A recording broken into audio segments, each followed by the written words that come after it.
powerful. You know what I mean? Make sure you log into that. Okay, just someone just mentioned there's no audio. Just mute it now. Audio's only just started.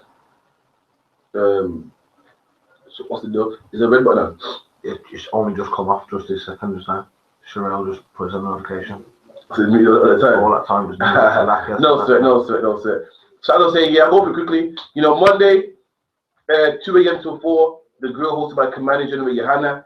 Tuesday, the Brotherhood class hosted by Captain I.S.U.P.K, teach you how to love your brother, how to squash any conflict, how black people are supposed to love each other, and it's all in the Bible as well. You know what I mean? How our King died for blacks and Hispanics, and we should love each other. Not killing the black man because you always a tenor. Not killing the black man because he looks at you funny, or because he's from one part of town and you're from the other part of town. You know what I mean? This is how black people need to treat each other. That's in the Bible, and you'll only learn that in the Brotherhood class, hosted by Captain I.S.U.P.K every Tuesday, 12 midnight or 2. Wednesday is the law class. You know what I mean? Blacks and Hispanics and Native Indians. We're in the bottom. We're in Handsworth, Aston, Newtown, Bronx, Brooklyn, Haiti, and so forth, because we didn't keep these laws. You know what I mean? So you may want to listen to this class every Wednesday. You know what I mean? We will put on the button because we didn't keep these laws. So you might want to log into this class and learn what laws you're supposed to keep, what holidays you're supposed to celebrate, what you're supposed to eat, what you're not supposed to eat, how you're supposed to treat a woman, how you're not supposed to treat a woman, what woman you're supposed to have sex with, what woman you're not supposed to have sex with. All that's in the law, and you'll learn that every Wednesday. Every Thursday, 12 midnight to 2, scripture breakdown class hosted by General Mahayaman. Anything you ever wanted to know about the Bible, in the Bible, outside the Bible, you bring them questions.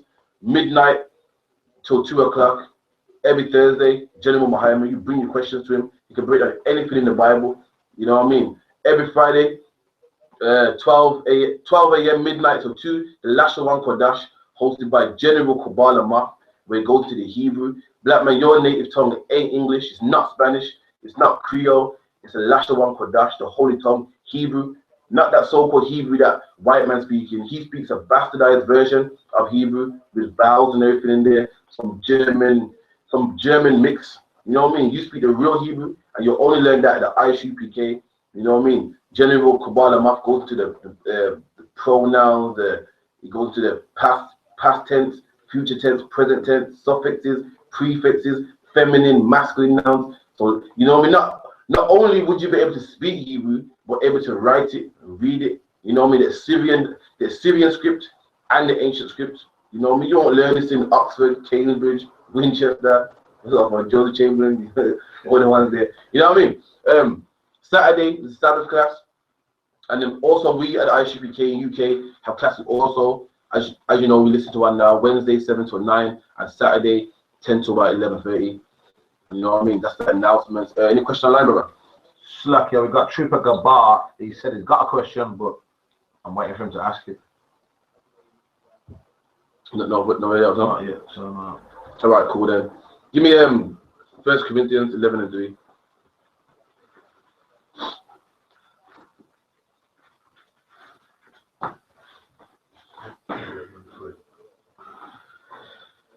First Corinthians 11 and 3. But I would have you not know that the head of every man is Christ. And this is Paul speaking, you know what I mean? And it's laying down the rules, you know what I mean? According to this society, everyone's one, you know what I mean? Woman power. The kids, you can't tell your kids what to do. You know what I mean? If someone wants to put on a dress, he can put on a dress. You know what I mean? If your wife wants to dress like a whore, she can dress like a whore. But Paul saying, I have you know that there's order in the Bible, there's a chain of command. You know what I mean? Read it again from the top. But I would have you know that the head of every man is Christ. And the head of every black and Hispanic man is Christ. That's our king. That's who we answer to. No black man. I know society told you that no one's judge over me. You know what I mean? I'm ruler over my own body. No one can tell me nothing. That's a lie. In the Bible, Christ is the head over you. And Christ said you shouldn't eat pork. Therefore, you shouldn't eat pork. Christ said you can't be a homosexual. Therefore, you can't be a homosexual. So all them lies that tell you out there about you're your own person and no one can rule over you. Who are you to judge me? That's a lie. The Bible says Christ is over every man. Read on. And the head of the woman is the man. Read that part again. And the head of the woman is the man. And woman, I know you've been watching Beyonce, Independent Lady, and you know, you see Michelle Obama and Hillary Clinton, and you know, you want to be independent and stuff. But the Bible says the head of every woman is a man. You know what I mean? If you're a woman, the man is over you. If you're a woman and you got a wife, so you're a woman, you got a husband, that man is over you. That man's supposed to tell you what to do. I'm not saying you can't have an idea, but if the man don't accept the idea, then that idea don't stand. Your man is head over you. You know what I mean? I'm going to scriptures because you got these Christian scoffers saying that we at the I.S.U.P.K don't respect women and we hate black women. But that's a lie. You know what I mean? The Bible says the man is over the woman. That don't mean that we hate women. You know what I mean? We're over our children as well. We tell our children what they're gonna have for dinner. We tell them what time to go to bed. Does that mean we hate our children too? We don't hate our children. You know what I mean? I got children myself. I love my children. You know what I mean? But because I love them, that don't mean that I'm equal to them. That don't mean that they can tell me what to do. That don't mean that they're gonna tell me what they're gonna eat for dinner. You know what I mean? So yeah, we are over the woman, but that don't mean we hate them. Brothers in the I.S.U.P.K have multiple wives, and we don't. In I.S.U.P.K, you're forbidden to put a hand on any woman, let alone your wife. You know what I mean? We take care of our wives in the I.S.U.P.K, so that's a lie. People saying that we mistreat women and stuff. The Bible said the man's over the woman. You know what I mean? And common sense shows that the man is over the woman. Only because in 2016, the white man put things in place so a woman don't need a man. But let this world crash tomorrow. Black woman, you're going to need a man. It's evident. Let World War III break out tomorrow, black woman, and your car tire pop. I want to see you change that car tire yourself. Black woman, in that day, you're going to need a man. That's right. You know what I mean? The white man has AA and quick fit, so you know you feel at the moment that you don't need a man because you can call it breakdown service. But let her have it break loose, and you want that tire change, you're gonna need a man. You know what I mean? Let her have break loose, black woman, and you're cold and you need some firewood. Are you gonna go chop down a tree? You're not. But the white man got B&Q in place, so you don't need a man. The white man got electricians, handymen that can put up chests of drawers and wardrobes. So you feel at the moment you don't need a man, which evidently you don't.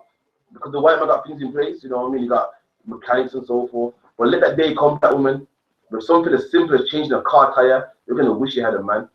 Let 999, the day is coming when 999 is going to be out of service, black woman, and you're going to wish you had a man.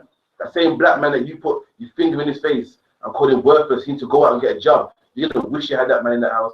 So that's your question there. Yeah, Trooper Gabar said, so if I get a gun, it's okay. I'm not sure if he's in a legal state where, you know, he's asking about guns. Yeah, well, let me just get it. Then he said, sorry, wrong question. I meant to say, I think he's trying to say, can I carry my gun anywhere? But should he keep his gun with him all the time, perhaps? I've asked him to elaborate. But, all right, I must break down what I know, okay? Give me Luke 22:36. We're in the UK where guns are illegal. You know what I mean? You can't, there's no gun licenses in the UK. If you're in America, I know in New York you can't have guns in certain states, but if in your state you can have a gun, a licensed gun, then you should get one. You know what I mean? Don't be running around crazy shooting people, but get a gun, make sure it's licensed. We don't want to see our brother's laptop. Don't get no gun with over 10 bodies on it, scratched off serial number, Get a licensed gun if your state permits. You got that for me out. come on. The book of Luke, chapter 22, verse 36. Then he said unto them, but now, he that have a purse, let him take it, and likewise his scrip. And he that have no sword, let him sell his garments and buy one. Okay, read that again from the top side. The book of Luke, chapter 22, verse 36. He said unto them, but now, he that have a purse, let him take it. Okay, so when Christ was alive with his disciples, he sent them out in twos, and he told them, don't take no script, don't take no purse, don't take no sword. That's because he was with him. But now Christ is about to be crucified, and letting his disciples know that I'm not going to be here with you no more. I'm not going to be here to protect you. So when you go out there, make sure you have a script. Make sure you have money for camp signs and camp funds and for garments and for permits. Make sure you have that. I'm not going to be here to protect you no more. We done? And likewise his scrip. And he that have no sword. And he that don't have a sword. What's a modern day sword? A gun. He that don't have protection. We done? Let him sell his garments and buy one. Let him sell his garment and buy one. If you don't have a gun, go get one. That's what Christ is saying. But Christ also taught us to agree with the adversary. You know what I mean? Don't rebel against him. So if you're gonna get a gun, make sure it's licensed. You know what I mean? Make sure it's fully legal, fully legit. Don't be going to the guy in the corner, you know what I mean, with them dodgy guns, serial number scratched off, with a taped up grip. You know, make sure you have a licensed gun. If your state permits, if the state don't allow guns, then you can't get a gun. Just like the brothers in the UK, we can't get guns. Yeah, so like if you can't get a gun in the state, then you can, you know, you can get a crossbow, you can get a sword. You might not can get a rifle, an AR-15, but you can always buy a crossbow or a big old dusty blade. You know what I mean? If you're scared, you want to protect your family. You know, you can get a blade. Keep it in the house, mind you. We don't want to see you get searched and locked up for life. You know, keep it in the house for any intruders. You have a baseball bat. You know, protect your family. But regarding to a gun, there's rules and requirements for having a gun. You know what I mean? I don't want to see any brother locked up for doing something stupid. That's true. You know, if you're gonna get a gun, follow the correct procedures, follow the rules. Any other question on that? Nah. So, brother online, if that answers your question, then we move forward. He said cancer. Okay, cool. All right, back to Corinthians 11:3. You brothers in the UK, you can't get no guns, man. You know what I mean? The Lord peaked for us. You know, Mark Logan had a gun that couldn't even shoot, man. He had a replica and got killed. And try lie and say how he shot the policeman. His gun physically can't shoot nothing. You know what I mean? Come to find out, the policeman was so trigger happy, he shot his own colleague. Yeah, 11:3. Corinthians 11:3. For I would have you know that the head of every man is Christ, God. and the head of the woman is the man. And the head of the woman is the man. That is true. You know what I mean? It's all these Christians saying we hate black women. You know, this Bible's a male chauvinist book and so that's not so. You know what I mean? The man is head of the woman. Common sense shows. You know what I mean? If there was no lion in a pride of lions, then female lions would die. That man protects that lion, that pride of lions. And okay, you get certain what's the word? You get certain benefits, you know what I mean? You get certain privileges, but nonetheless, the man has a hard job. You know what I mean? So yeah, the man is head of the house, and it's not that the woman's downtrodden by, but she has a role also, and her role is under the man's. She don't get to call shots, but she has a role nonetheless. You know what I mean? Like in a household, the children might take out the bins or do their little chores. They got a job to do. You know what I mean? It's not as big as paying the bills and doing stuff the father might do, but it's a job nonetheless. And these jobs keep the family going. So woman has a job in the household. You know what I mean? That woman keeps that lion strong, man. You're a woman and you ain't keeping your man strong, then when it's time for him to defend you, he can't defend you. You know what I mean? That if the lioness don't make sure the lion got some food, he'll be malnourished. And when intruders come now, you can't fight them off. Then he gets killed. Then what happens to the children? The children get killed, and then you know that lion gets raped or whatever, and then next lion will take over the pride. And that's like with us, black women. It's your job to keep these men strong. So when other nations come to fight us, your men are strong for the battle. You know what I mean? In ancient times, what will happen is a nation will come and fight the men, and if they win, they'll take our women and rape them. Now, if you don't want to get raped, you got to make sure you're not strong, man. Not putting your finger in their face, telling them they're good for nothing. You know what I mean? Your job ain't to call the shots. It's not to be over, man, and call the shots and dictate. But you got a job nonetheless. You know what I mean? And we're not degrading women. Society has degraded the woman's job, and now women are mad at us. The way you mad at us for, we lied to you. Society lied to you. Society told you that you're equal and you're a strong black woman. We didn't lie to you. If you want to be mad at anybody, you need to be mad at Beyonce. You need to be mad at the women's liberal movement. We didn't lie to you. You know, they lied to you. They told you we're equal, and we're always telling the truth. Give me Ecclesiastes 9:9.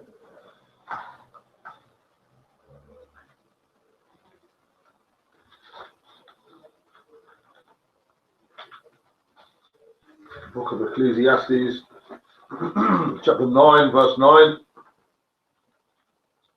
Live joyfully with the wife whom thou loveth all the days of thy life. There you go. Is that hate? The Bible saying live joyfully with your woman, man. You know what I mean? So where all these people talking about we hate black women, and the Bible's a male chauvinist book, but the Bible saying live joyfully, didn't say beat her, didn't say lock her in the cupboard, So just because she can't dictate, that means that we can't live joyfully. They make it sound like because she can't be over us, because we don't call her God, then basically she don't serve no purpose. There's no point living.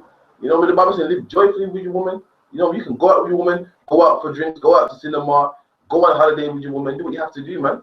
As long as it's in the law, as long as you're doing it unlawful, you can do anything with your woman, and that's in the Bible. So when you're getting we hate women, and the Bible saying live joyfully with your wife, you know what I mean? So because your wife can't rule over you, that means that she don't serve no purpose. What she does?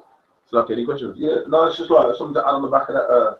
Like if you had a business, you have to have a manager, a ruler who makes the decision of the business is going to go to pot. For a country, like if in a country there has to be government and established order, or again it's going to be anarchy in it. So it's the same thing in the household. It has to be order.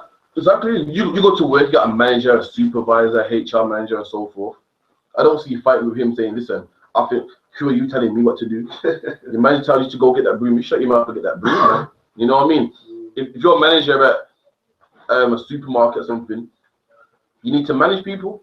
You need one person on their break, one person to cover, someone's off sick and so forth. Everyone can't be equal. Someone has to be over one person telling someone what to do. And that's how the household is. You know what I mean? And that management role is not given to the woman. You know what I mean? And if you got a problem with that, you got a problem with God. That's how God set you up. And furthermore, the woman ain't stable to do such a role. Woman's emotional. Women break down. Women are worrying all the time. You know what I mean? This is a job for a woman anyway. I don't know why she wants this job. You know what I mean? You ever had a manager who's a female? You know, she gives you grief, man. Come to work, stomp you one day. Then another day, she comes to work happy. You don't know where you stand with these women. Yeah. So like on the back of that, I remember I brought out one day watching a movie with a woman, and she just started crying over something silly where that kind of emotion, you don't need that. Like if you're sitting watching with four men and a man start crying, you'll be looking at the brother funny, like that's a feminine thing. Like that kind of spirit can't rule, man. You're emotional, man. And listen, nothing's wrong with being emotional crying for a woman. But that kind of spirit can't rule. That's right. No, you're a woman, you want to cry. Fair, that is all good. But you can't be a ruler and you're crying, man. How you gonna send an army out to war? Yeah, you're breaking nails, start balling. You know what I mean? How you gonna, you know what I mean? You know what I mean? As a man, sometimes as a ruler, the times when the chips are down, man, and you gotta stay strong and keep, trying through. A woman will break down. This whole earth was. A woman will let something slide because it looks good. A woman will let a murderer because they got nice eyes and stuff. You know what I mean? That's the problem. That's why women just can't rule. Nothing wrong with it. That's how God made them, and they just can't rule for that reason. But yeah, read it again. Ecclesiastes 9:9. Book of Ecclesiastes, chapter 9, verse 9. Live joyfully with the wife whom thou lovest all the days of thy life of thy vanity. There you go. So where's black women hating that? Just because we don't call her God. You know what I mean? And we don't check in at 9 o'clock. You know what I mean? Like, oh, you know what? I'm here, blah, blah, blah. You know, and because we don't sleep on the couch or the doghouse, as they call it, that don't mean we hate black women. The Bible says live joyfully with your woman. You know what I mean? Hey, read on. Which he have given thee under the sun all the days of thy vanity. And the Bible calls it vanity because life is short. Saying, live nice with your wife. You can go for drinks. You can go to the beach with your woman. Live good, man. You know what I mean? People think because we don't lie to a woman and we tell them when they're wrong that we hate them. You know what I mean? If someone's in the road and the car's coming, you're gonna shout at them to come out the road. You know what I mean? And black women, because the topic is about women today, are in the road, man. They're half naked, aborting babies. You know what I mean? They're running the household into the ground. They're making our sons become homosexual and drug dealers. And we're just telling them that this ain't your road. That's not hate. That's love right there, man. We're not telling them they're worthless. We ain't seeking, if we hate, we ain't seeking with white women. You know what I mean? We're commanded to only sleep with our own women, marry our own women, have children by our own women. That's love right there, man. You know what I mean? Your pastor telling the black woman she's good and she's God. Meanwhile, he's sleeping with a white woman. That's hate. Your pastor telling your black woman that, you know what I mean, she can come on the pulpit and she can teach his Bible. Meanwhile, he got a white woman, man. That's real hatred. You know what I mean? We don't hate you, black women. We're trying to fix you. And as the old saying, truth hurts, man. And we give you the raw truth. And that's why it may seem like we hate black women, but we love black women. You know what I mean? We ain't given up on black women since 1969. We done? For that is thy portion in this life, and in thy labour which thou takest under the sun. All right, drop that. Give me Ecclesiastes 7:26. The book of Ecclesiastes, chapter 7, and verse 26. And I find more bitter than death, the woman. So right there. So some again, you know what I mean? People get us misgrouped these fake Israelite groups because they'll read the scripture and say, I find more grievous than death, the woman. But they start, so they will say, see, the woman's grievous, man. The black woman's, she's grievous to death. But you gotta keep reading. Read on. Whose heart is snares and nets. There you go. It didn't say all black women. It said, I find more grievous than death, the woman whose heart is snares and nets. Not all black women. And we know we got some bad black women out there. I've seen World Star Hip Hop girls tearing out weaves. You know what I mean? I've seen Facebook videos of women putting stuff in a man's food and stuff. Got fingers in a man's face. Got man child support. We know there's women out there like that. You know what I mean? The Bible speaks of that. But nowhere in the Bible they say all black women are bad and they can't be fixed. You know what I mean? I see many bitter people on Facebook, bitter man, just getting on the black women and stuff. When your job is to fix them, not say that there's no good black women out there. You know how ridiculous you sound? Have you ever heard a Chinese man say there's no good Chinese women out there? Have you ever heard a white man say there's no good white women out there? So what are you talking about? There's no good black women out there. And if you can't control the black woman, you should feel ashamed of yourself. You're the male counterpart of a black woman. A black man is a male counterpart of a black woman. So how come you can't control your own woman? Have you ever seen a lion say, you know what, I can't control this lioness. I'm gonna go lie down with a sheep. Like. Never. So if you can't control the black woman, the shame's on you. You should feel ashamed of yourself. That's right. You're a black man. If she's strong, you're supposed to be stronger than her. How is she stronger than you? And you're saying, you know, I can't deal with it, I'm going. You should feel ashamed of yourself. You're a weak black man. If a black woman got a big mouth, it's your job to make your mouth louder than hers. If she has to argue back with her until she submits. How a black man becomes weak nowadays, saying I can't deal with this, I'm gonna go with somebody else. What kind of weak man have you become, man? I'm just to see a lion say, you know what, this lion is too rough for me, you know, she bites. I'm gonna go get some sheep or something. You should feel ashamed of yourself. You could have a black man, she could have a black woman. You're the male counterpart of her, and you're telling me you can't control a black woman. So like a bang, what's that? Shall I get the one? I never forget what Captain Mashak said. Where he gets these coke boys, they get women to like stick coke in their box and get on a plane, and then even if they get caught, they don't say nothing, they don't snitch. So that dude with the power of like wicked sin and crack and coke and heroin, he can make a woman do that, but you can't make her like a sister just shut up and just hold exactly. You know what I'm saying? That's a heavy bite, man. I've seen drug dealers with 3-4 women. You know what I mean? And the woman knows, man. She shuts up about it. And you're telling me, black man, you're in the truth, but you can't get 2 women. Yeah. This drug dealer can do it, you know. And he's a drug dealer. He don't know the Lord. He's a sinner, man. He sells drugs for a living. He kills black people for a living. He makes black people that are not homosexual become homosexual just to get money for crack for a living. That's his job. And he got 2 women. And you got 2 women because you're scared. This man sells coke for a living. He tells a black woman, listen, put cocaine in your bag and go carry it to London. She does it for you, man. And you can't tell a black woman to be quiet for a second, to cook your meal for a second. You're not beating her, you're not selling drugs, you're a man of God, and you're scared to tell her. This man can get to put cocaine in her private parts and fly to Spain and drop it off. And she gets caught and don't even snitch on him. You know what I mean? And you can't decide to be quiet, man. You know what I mean? And then meanwhile you're on Facebook being bitter, the black one's no good, man. You know, posting this scripture, the black one's no good, man. You know, the old devils, man. I can't stand them. It's just because you ain't strong enough. So anyway, read that again now. And I find more bitter than death. So Solomon saying he finds more bitter than death, man. You ever been to a funeral before? Everyone's crying, it's bitter. You see your best friend in that coffin, it's bitter, man, it hurts. And he's saying more than this pain, there's something more grievous than seeing your friend dead in a funeral with people holding his coffin, laying down 6 foot deep. He finds something more bitter than that. And what is that, Reed? The woman whose heart is snares and nets. He finds more grievous than death, more grievous than a lost family member. A woman whose heart is snares and nets, man. A woman that's taking you to child support. A woman that's keying your car. A woman that's going for your phone and texting every girl in your phone. You know what I mean?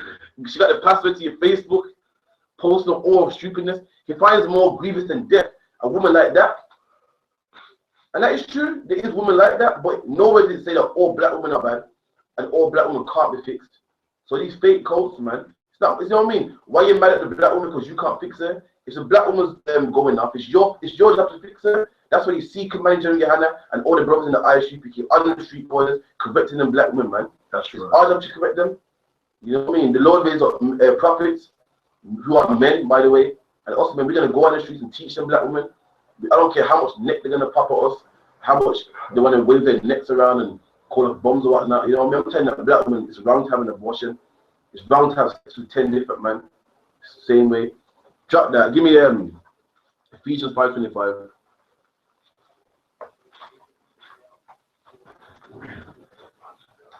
Let me get there. Give me a hot second here. Okay. Can we get dark here? Let me know. Is it live? You're good, you're good. Okay, let me know. See a black shadow. Got it, yeah? Ephesians 5:25, right? Ephesians 5:25. Husbands, love your wives. Read that again. Husbands, love your wives. So this is a commandment, man. If you're a black man with a black woman, you're commanded to love your wives. And love ain't no kisses and the hugs or that mushy garbage and Valentine's Day cards that they teach. Love is about the commandments, man. You know what I mean? You're commanded not to hit a woman. That's real love. You know what I mean? Some men out there that give their woman Valentine's Day cards and poems and that. Meanwhile, they're giving that woman some serious backhand. You know what I mean?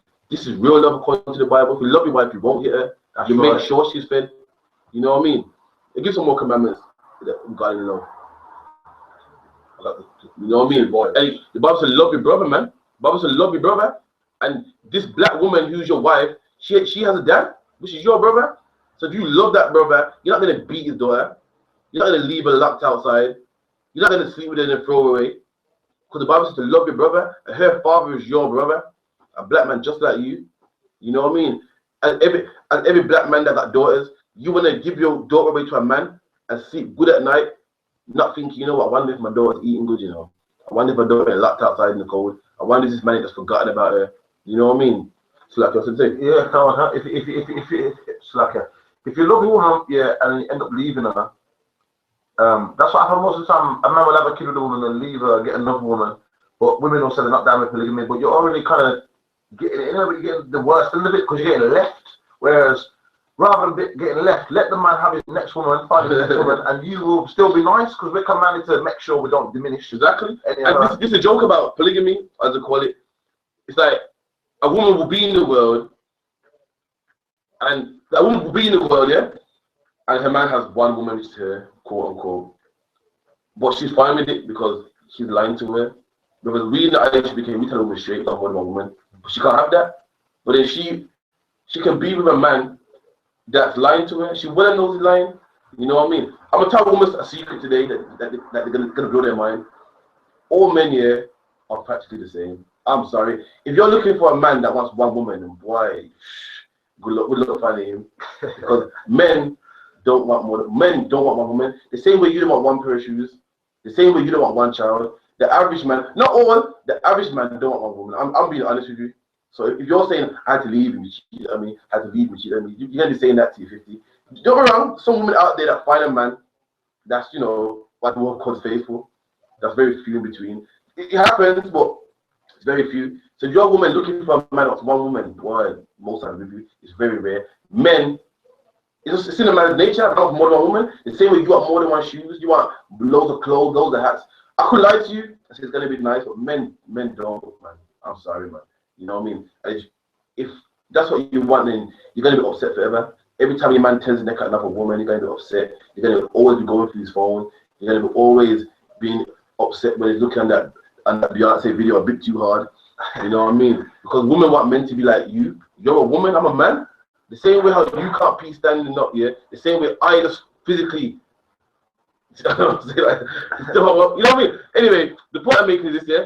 If you're a woman out there, you think, well, I'm just keep searching. You know, I've been through 10 men already. I'm a conquest, man. You know what I mean? And one day I'm gonna find that, man. I'm sorry to you again. Hollywood lied to you. You know what I mean? Hollywood told the black woman that, you know, you're gonna get your knight in shining armor, and life's gonna be nice and happy. That's a lie, man. I'm gonna tell you something about marriage here. Marriage is boring, man. It's life is just boring. Life is boring, you know. You go to work, you wake up, you see your woman, you love your woman, you have kids. That's life, man. But somewhere down the line, yeah, Hollywood told a black woman that marriage is flowers every day, going out for meals every day, and that's a lie, man. You know what I mean? The lie to the black woman, and for that cause, yeah, she leaves every man. You ask a black woman, why do you leave your man? You just weren't clicking, you just weren't bonding. Who told you life is about flowers every day, meals every day, candlelight dinners every day? That's a lie, man. Nothing's wrong with you and the black man being in love, and you argue sometimes. You come home sometimes, you don't even say a word to each other. You watch TV on the couch, and no one's saying nothing. You have bad patches where it's dead. You have good patches where it's nice. But again, the black woman mainly, and the black man too, he thinks he gotta be lingerie every day. She looks pretty every day. She got a best hairs on every day. And for that reason, our relationships don't last. And it's sad because our people think that life is a fairy tale and they don't last. You know what I mean? Sometimes you're gonna come in and your girlfriend's hair's a bit mashed up. You know what I mean? And sometimes your woman, you're gonna come in and your man's in a bad mood. But again, society lied to our man and woman, and for that button there, for that cause here, the breaking up. And when you speak to a woman and you say, why you with your man? It's sad what they say. They say you weren't clicking enough. I thought it was the one, but you just kept arguing. And like, really? If that's the case, and you're never gonna find a man. So like, can I say something? Yeah, just on that exact point there, I've noticed with the movies that I've noticed this consistently over the last year or 2 years that, like, in the movies, like, it used to be the main woman, like the Bond girl, the sexy woman in the movie, yeah? Now I notice she has a kid, she always has a kid, not a man, but she has a kid. And then the main man in the film ends up getting with her and everything's happy and it's not his kid. It's like they're trying to push that to the women that you can get rid of your man, and the top man, every top man will still want you. So they're pushing that, man. It's like, life is normal, man. Like, this ain't the Christian church, man. You don't die and go to heaven and live in the clouds. Life is a standard, man. You keep the laws, you know what I mean? You go to slavery, you raise your kids, man. Even with children, life with children is boring. You think they push out when you get a child, you're in the park every day. You know what I mean? You're pushing that pram. Nah, man. There's some days when it's cold and you're on that bus with the pram. So some days when the children's crying and you ask them what's wrong with you, who's crying. I know about Yaman knows the ones there. Just crying for no reason. You know what I mean? But you're going by fairy tale that life is nice. I'm having a kid, and you know what I mean? I'm taken to kung fu class and karate class. I'm sorry, man. You know what I mean? That's what they promoted. But that Ephesians 5:25 again, yeah? Ephesians 5:25. Husbands, love your wife. There you go. And the Bible commands that every black man to love his wife, not love according to what the white man says, man. If you're looking for that love, I'm sorry for you. And it's sad because a black woman would drop a man that I.S.U.P.K who truly loves her according to the Bible for a man that so-called loves her. You know what I mean? She would drop a man that tells her to put on clothes, don't be a whore, don't have tattoos, for a man that busts her head. But hey, she gives her flowers though. You know what I mean? She's like, I can't take this man, annoying man. This man really loves her, wants to know where she's going at night time. You know, he fears for her safety. Drop him for a man that will bust her head and sell drugs. But hey, he puts money in that account, you know what I mean? They don't know what love is, man. And for that reason, if they're ever going to be single, are we done? Even as Christ also loved the church. There you go. Christ loved the church, man. The church meaning congregation. You read this Bible, you read Matthew, Luke, Mark, John, how Christ fed thousands of Israelites, man, killed Israelites, taught Israelites, raised them up, raised Israelites from the dead. Christ loved the church, and we're commanded to love our wives the same way, man. You know what I mean? You show me a man that I.S.U.P.K that got a hungry woman and hungry children. You show me a man that I.S.U.P.K that's busted his wife's head.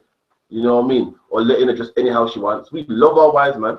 So if you're out there, black woman, thinking in love, you know what I mean? Thinking in love with some drug dealer and stuff, and then you got the nerve to say there's no good man out there. Meanwhile, Ted, the good man, asks for your number, but you turn him down. You want that drug dealer, man. You want that man with that nice car and stuff.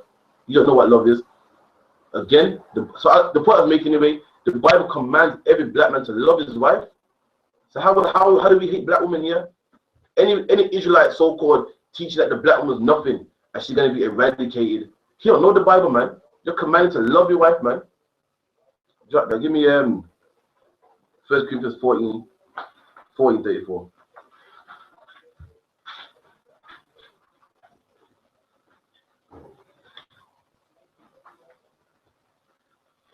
Corinthians 14:34. Let your woman keep silence in the churches. Yeah, I beg you read that again. Let your woman keep silence in the churches. Yeah, so these pastors or these anti-Bible bashers, these feminist movements will pull this out. So the Bible's male chauvinist book is anti-black woman because it make your woman keep silent in the churches. So because she's not allowed to teach the Bible and rule over the congregation, how is that anti-woman? You know what I mean? My children are not allowed to deal with electrics. You know what I mean? They're not allowed to put up cupboards and play with a screwdriver. Does that mean I hate them?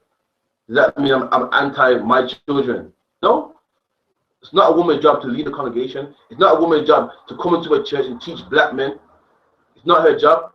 But that don't mean we're here. She has a role to play. You know, she has a role to play. And because the black woman hasn't been playing her role, but she's been playing the man's role, that's why our sons are drug dealers. And you can't blame the black man because he wasn't in the house. The woman raised them. The woman raised drug dealers. The woman raised child molesters. Okay, she kept them alive. She did keep them alive. She fed them, but she couldn't raise them. And for that reason, the woman must keep silence in the churches. Read that again now.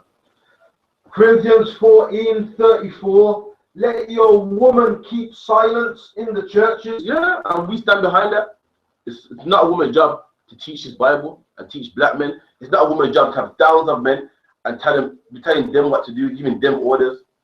I know you see in the army nowadays, you see women sergeants and so forth, women pastors. What's her name? Juanita.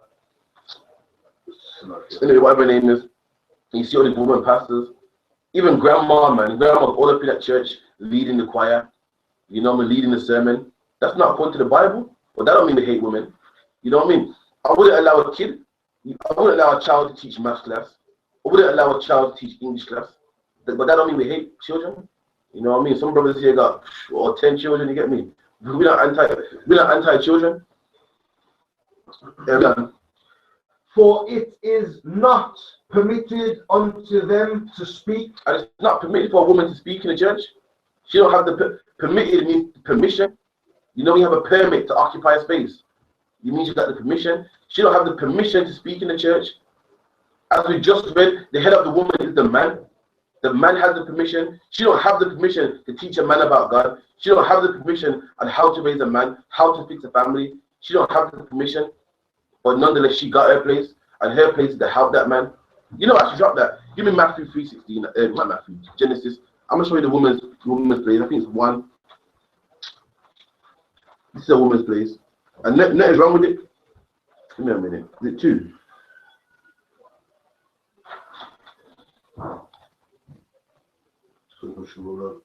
No. That's 3:16.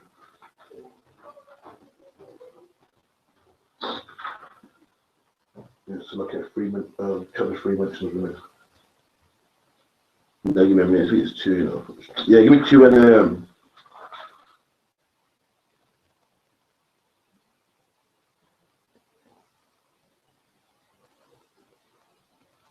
yeah, give me 2 and 18. The book of Genesis, chapter 2, verse 18. And the Lord God said, it is not good that man should be alone. And the Most High says it's not good that a man should be alone. You know, as I see on Facebook, man, I see these alone brothers, man. It's bitter, man. You know what I mean? This is probably the reason it's bitter. Saying stuff that ain't in the Bible, saying there's no good black women out there, the black woman's gonna be eradicated. We know there's some wicked black women out there. You don't tell me. I'm on the streets, man. I got eyes, I got newspapers, I got World Star Hip Hop. I see black women out there, but it's our job to fix them. We done? I will make him a helpmeet for him. Read that again. I will make him an helpmeet for him. And God saw that man was alone and said, I will make a help meet for him. The word meet, M-E-E-T, means good. It's old English for good. God said, I will make a help that's good for him. God made us a black woman who's good for us. You know what I mean? This black woman cooks the food that we like. You know why? She's good for us. That's right. She has the same music we like because she's good for us. She's meat for us. Read that again. And the Lord God said, it is not good that man should be alone. I will make him an helpmeet for him. There you go. And the Lord made a help. Someone to help us. I'll make a help meet for him. a help good for him, and the black woman's good for us, man. I'm black, man. I got pinky hair. I need someone to braid it. A white woman ain't meat for me. She ain't good for me. She can't braid this. That's right. You know what I mean? Something, you know, after a shower, my skin gets dry. I need a woman to grease up the skin, man. A white woman don't know what cocoa butter is. You know why? Because she's not a help meat for me. But guess who is a black woman is, man? That's right. I need food with flavor. You know what I mean? I don't eat rat, cat, shrimp, and dog, man. So a Chinese woman ain't a help meat for me. But the black woman is. She knows what kind of food I like. She's meat for me, man. She knows how to braid hair. She's meat for me. You know what I mean? They want to explain that or anything. But you go still like I'm good, man. All right, go back to give me Matthew 10:40. You know what I mean? All the people saying you're not women haters, man. You hate women. So you had them really polite saying, so what does a woman get out of this? What she gets is impregnated and dashed on the spot. What does she get? I'm gonna show you what a woman gets out of this. And this is the word of Jesus Christ, man. Give me that. Matthew 10:40. The book of Matthew, chapter 10, and verse 40. He that receiveth 14. 40, sorry, it's okay. 40. The book of Matthew 10 and verse 40. He that receiveth you receiveth me. No. Yeah, 41. So okay. So like the book of Matthew chapter 10 and verse 41. He that receiveth a prophet. The Bible says he that receiveth a prophet, man. You know, we're prophets at the I.S.U.P.K. To receive us means to welcome us. You know what I mean? And we got women that welcome us, that receive us, man. That braid our hair for us, give us boots, give us water, give us things to eat. She not on the front lines, she ain't teaching the Bible, she ain't no pulpit, she ain't holding classes. But these same women, they receive us prophets, man. They make our garments. How do you think we get our beautiful garments? How do you think we get our hair braided? You know what I mean? How do you think we get sandwiches for camp and water? Because women receive us prophets, man. That's she right. welcomed us. There is a place for a black woman, okay? It's not, she ain't holding class. She on the podium blazing on this white man. But she got a place. And the Bible says, he that receives a prophet, we done? He that receiveth a prophet in the name of a prophet shall receive a prophet's reward. There you go. So that way you will get a prophet's reward, man. You don't have to be in the street prophesying, doing a prophet's job. But if you receive a prophet, you will get a prophet's reward, black woman. You know how many kingdom of heaven's coming? Where there will be no abortion clinics in a black neighborhood, no more rapists. If you receive prophets, do your bit in this truth. Feed them black men, braid their hair, make sure looking good, man. Put some oil in them beards. You will get a prophet's reward. You know what I mean? You will be in the kingdom with us. You will be in them chariots. When them bombs drop, you will be in them chariots, man. You don't have to be sitting in a high position to get a reward. You know what I mean? The Indian man, this Indian man owns everything, man. All the shops, all the food shops, all the hair shops and so forth. And guess who's backing him? She's an Indian woman. Now is she on the forefront? Is it her name ain't on the hair shop? Her name ain't on the food shop. His name's on there. But she supported him, kept him fed. You know what I mean? Ironed clothes for him. And because he was strong, he was able to go out there, get a business, you know what I mean, and feed his family. And now she got food in her belly. You know what I mean? Now she got a roof over her, a business. When he dies, she's minted. You know what I mean? She probably gets a car for herself because she supported that man. You know what I mean? But our woman ain't been supporting us. But again, she didn't have to dictate to the family. She didn't have to rule to get her spot, to get her reward. She supported that man, and now she got a better reward than you, black woman, because your man ain't got no shop. Your man ain't got no Range Rover. You know what I mean? But she received that man, and now she got her reward though. She got her reward. She got a shop in her husband's name. When he dies, it's probably in her name. You know, she got a business, probably 3-4 cars, probably 3-4 franchises. It's like yeah, come on. Like that's what we call it. This is a body, you know. Like we go on the front line, and but if it's a football match, the manager don't go on the pitch. Exactly. A team that plays without a manager wouldn't be recognising the opposition tactics, so they'd be at a disadvantage. Even worse, a football team without a manager couldn't work. The manager puts them in place, lets them know, you know what I mean, who to strike. He sees the weakness and go, nah, you're kind of weak. You need to belong in defense. He goes, you know what, so forth. But it don't mean because the manager ain't on the football team that he's less important. In fact, he's the most important. You can have 10 of the best football players, and if they're running around like headless chickens, you're not going to win no game. You get me? So I can say something else. Yeah, and like with the army as well, they have medics that stay in the background, commanders stay in the background. You know what I mean? Even cooks, man. they stay in the background. But if them soldiers come back, if everybody pick up a gun and go to the front, yo, who's going to patch up the man? Who's looking out for the enemies? Where do we go to sleep? Because we can't fight 24/7. Who's cooking the food? Like, it's not as glamorous as being in the front line, being in the yard making the sandwiches. But it's important, man. Like, your body have feet. Your feet is important, isn't it? Exactly. You know what I'm I like that. I like that analogy. You know, it's deep, man. Car. It's true. If in the army you have medics, so if you want to be the big man and the man on the front line, when you get shot, who's gonna patch you up? Okay, you don't see the medic. The medic's job ain't glorified like the man on the front line. You know what I mean? You always see a picture of him glorious in the rain and shit. But it's true. Who's gonna patch him up?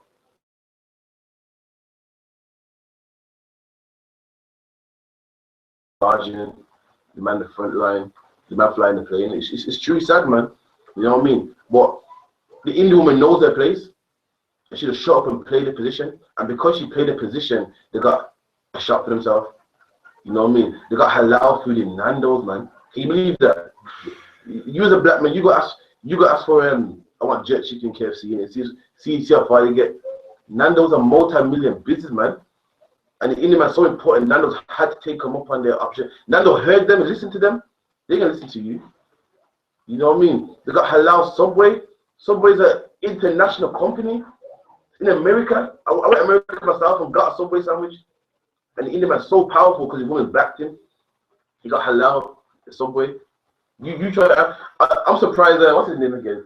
The regular sauce man. He had a sandwich. I'm surprised he got one. You get me? That was only limited edition. The Indian man got power, man. You know, you got gyms nowadays where the stuff. All right, say the Indian man's so powerful. You can get halal Haribos, man. When I first came in the tree, I had to give Haribos. I was crying. I couldn't believe it. That Starman's Haribos. That Starman's Haribos, nice. Now I can eat them. Not because I wanted it. If I went to him and said, listen, you know, I'm a Hebrew Israelite. I can't have that pork gelatine and these nice sweets. Tell me, shut up. But the Indian man's so powerful, man, that they changed Haribo just for him. You get me? And his woman backed him. His woman wasn't on the forefront. She's at the back. You don't even see them. His woman's wrapped up, man. Can't even speak English. She's on the forefront. But look how strong their nation is. Look how powerful their nation is. But yeah, drop that again. Matthew 10:41. Book of Matthew chapter 10 verse 41. He that receiveth a prophet in the name of a prophet shall receive a prophet's reward. There you go. We done? And he that receiveth a righteous man. And we're righteous in the I.S.U.P.K. To be righteous is to keep the law, statutes, and commandments, man. And the law, statutes, and commandments, the only place you're going to find that is at the I.S.U.P.K. But the sad thing is these women don't want righteous, man. You know what I mean? They want Chris Brown. You know what I mean? They want Chris Brown. They want Drake. You know what I mean? And then they find out that man is good for them, and they go to the next one, and they find out he ain't good for them. You know, he cheated on me, and then there you go. Then before you know it, the no good black men out there. Not because she been making bad decisions, because you know, she's because she's blaming us. That's a problem. Yeah, drop that. Give me 1 Kings 17:7. Then go some history in the Bible of a woman that received a prophet. You know what I mean? And look at the benefits when this woman received a prophet. Look at the benefits that she had. It's like everyone. You got a question online? Kind of definitely. When do I do fasting? I'll give you Matthew 6.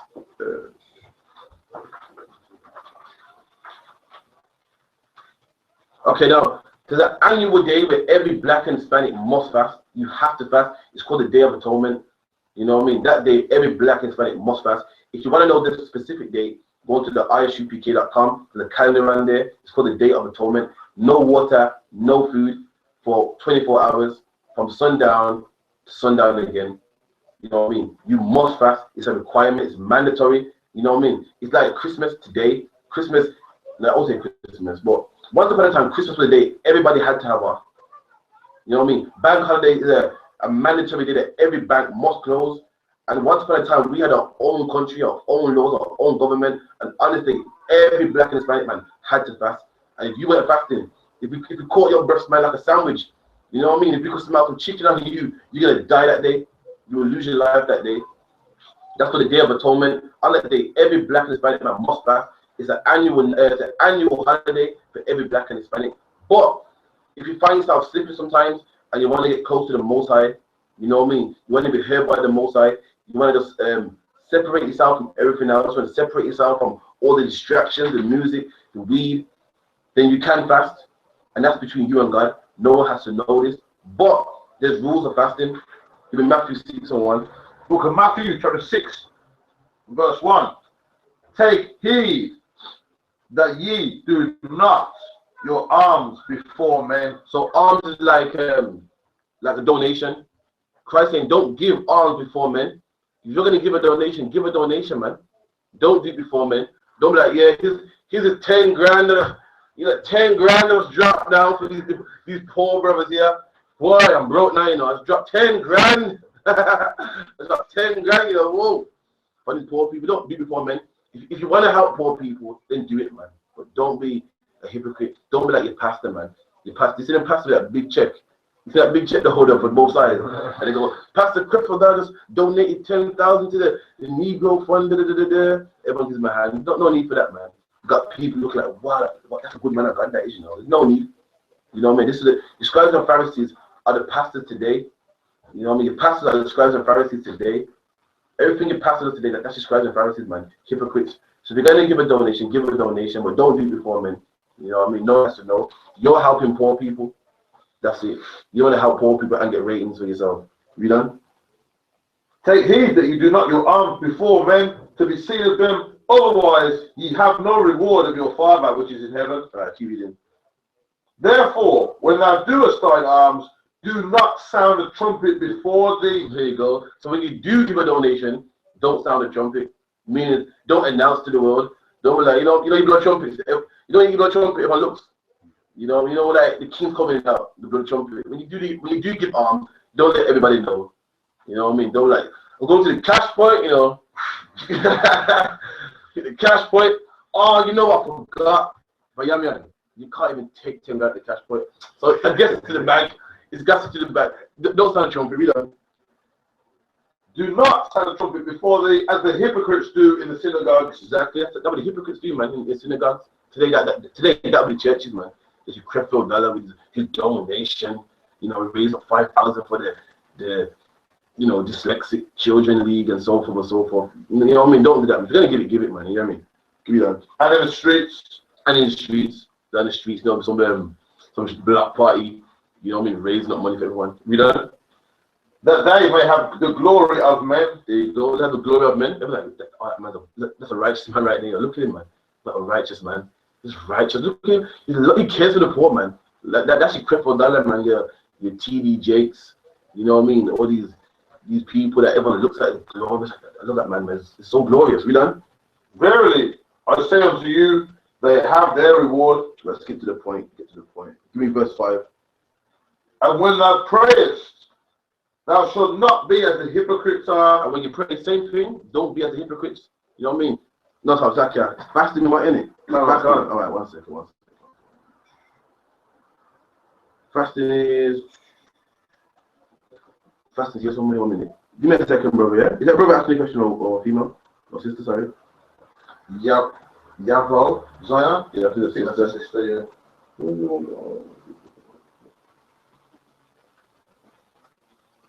I got it. No, stick in a second.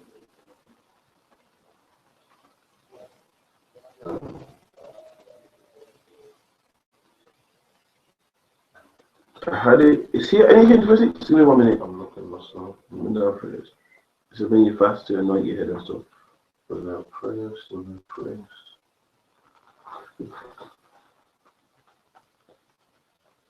Give me a minute, it's alright, I'll get it for you.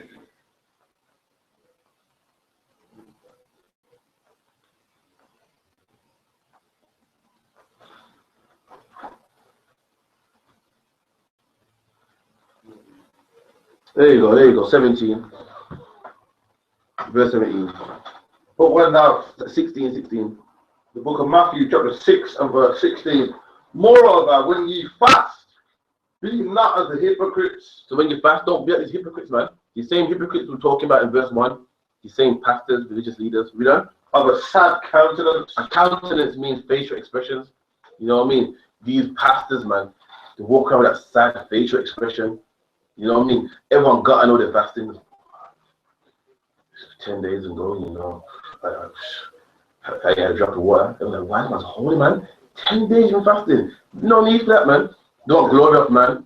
Walk out with sad countenance like, boy, it's been 2 weeks now, you know, I touched a drop of bread, man. I'm so holy. I was a holy guy, man.